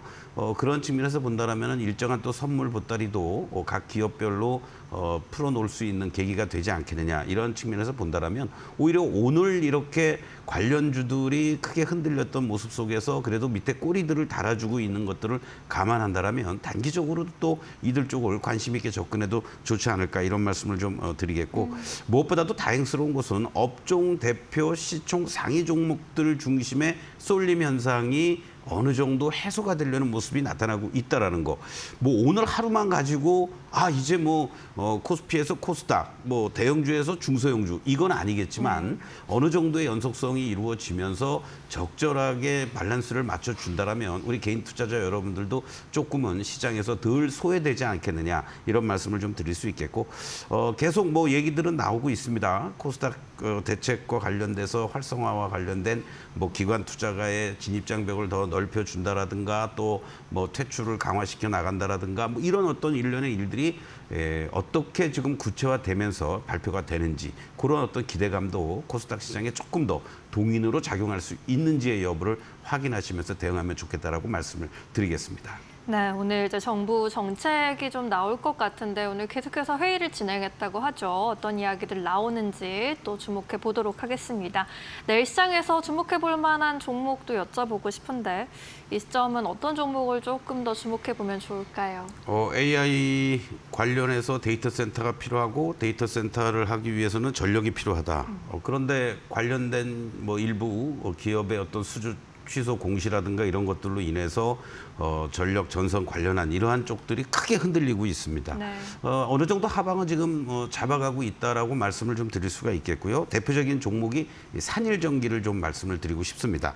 신재생 특수 변압기라든가 데이터 센터형 변압기 고성 장세가 지속이 되면서 작년부터 영업이익이 30% 이상 고성장을 하고 있다라는 말이죠. 그러한 측면에서 또 주력 제품인 배전, 또 초고화 변압기가 미 관세 영향에도 제한적이다라는 것. 또 무엇보다도 미국의 블룸에너지 공급체인 합류에 따라서 추가 성장의 모멘텀을 갖게 되는데요. 우리가 이제 자기자본 이익률이라고 얘기들을 많이 합니다. 바로 ROE인데요. 이 산일전기의 ROE를 잠깐 좀 보시면은요. 사실은 이 ROE가 10%도 안 됐던 시점이 있었습니다. 그게 이제 2022년도, 2023년도였었는데요. 오히려 이제 그 이후부터 급격하게 ROE도 이렇게 개선이 되면서 40% 또 30%에 육박하는 이런 ROE를 보여준다는 것은 이 기업이 완전히 어떤 실적을 기반으로 하면서 고성장세를 보여주고 있는 대표적인 종목이 된다라는 것을 입증해 준다. 이런 관점으로 여러분들이 접근해 주시면 좋을 것 같습니다. 워낙 단기간에 고점 대비 하락했던 모습이지만은 20만 원에 대한 지지력을 여러분들 확인하시면서 추가적으로 1차 목표가 28만 원, 현재 20만 원 초반 자리 부담 없는 자리 아니겠느냐. 네. 이렇게 강조를 좀 드리겠습니다. 네, 좋습니다. 오늘은 산일전기를 또 주목해보자라고 이야기해 주시네요. 뭐 변압기, 뭐 배전기 이쪽으로는 계속해서 모멘텀 붙을 것으로 보이는데 그동안의 낙폭이 좀 많이 컸습니다. 그렇기 때문에 이 시점에서 목표가 28만 원까지 제시를 해주셨습니다. 이 업종에 대한 관심 많으신 분들도 있고 또 시청자님께서 내 종목이다 이렇게 말씀 방금 하신 만큼 지금 이렇게 개인 투자자들이 많이 보고 있는 종목인 것 같은데 그동안 좀 고점 대비 많이 하락했거든요. 하지만 이 업종 섹터 안에서도 좀 종목을 잘 고르는 게 좋을까요? 뭐 예를 들어 두산 에너빌티 같은 경우에도 지금 계속해서 하락하면서 지금 고점 대비 많이 또 내려와 있는 모습이거든요. 어떤 좀 기준을 갖고 종목을 골라야 할까요? 이제 이런 게 있죠. 주가가 SK 하이닉스라든가 삼성전자 같은 종목들은 계속해서 상승 추세가 가고 있는 거고요. 또 그렇지 않은 종목들은 뭐 중소형 개별 종목들은 하락 추세를 보여주고 있습니다. 그런데 네. 두산 에너빌리티라든가 또 말씀드렸던 전력 관련한 종목들도 하락하는 것 같지만 하단과 상단이 있는 이러한 모습입니다. 예를 들어서 두산 에너빌리티 같은 경우에도 10만 원에 대한 지지력과 13만 원에 대한 저항이 있단 말이죠. 결국 이 추세를 다시 돌파하려면 두산 에너빌 기준으로는 이제 원전의 대장주니까 네. 결국은 13만 원이 안착해주는 모습이 나올 때 그때 이제 다른 원전주들도 동의를 받지 않겠느냐 이렇게 여러분들이 보시면서 이 종목 또는 섹터가 상승 추세가 있느냐 하락 추세에 있느냐 아니면 일정한 박스권에 상단과 하단이 있느냐 이걸 구분하시면서 대응하신다면 현재 구간에서 조금 더 유리하지 않을까 네. 이렇게 강조를 좀 드리고 싶습니다. 네, 이렇게 전력이라든가 뭐 원전까지, 전력 기기까지 개인 투자자분들이 좀 많이 들어가 있는 섹터이기도 한데 앞으로의 전략을 또 현명하게 세워보시는 것이 좋겠습니다. 내일 시장 한마디 여쭤보고 싶습니다. 또 어떤 메시지를 주실 건가요?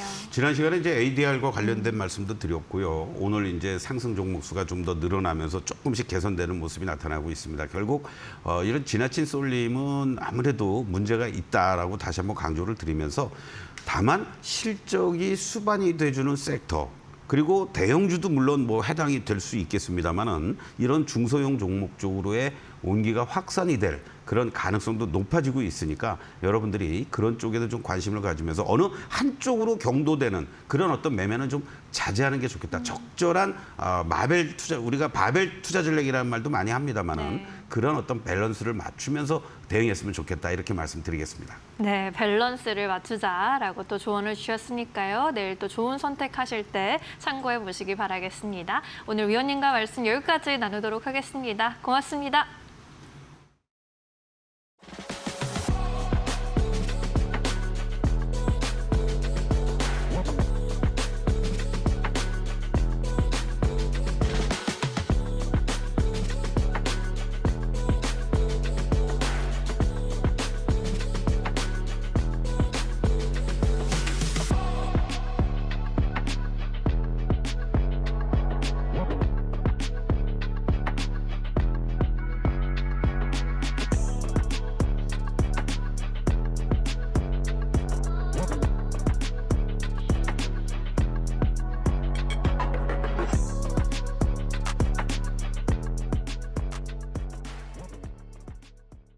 오늘 저희가 준비한 소식은 여기까지입니다. 내일도 오후 2시에 찾아뵙겠습니다. 시청해주신 여러분 고맙습니다. 마감은 언제나 파이널 샷.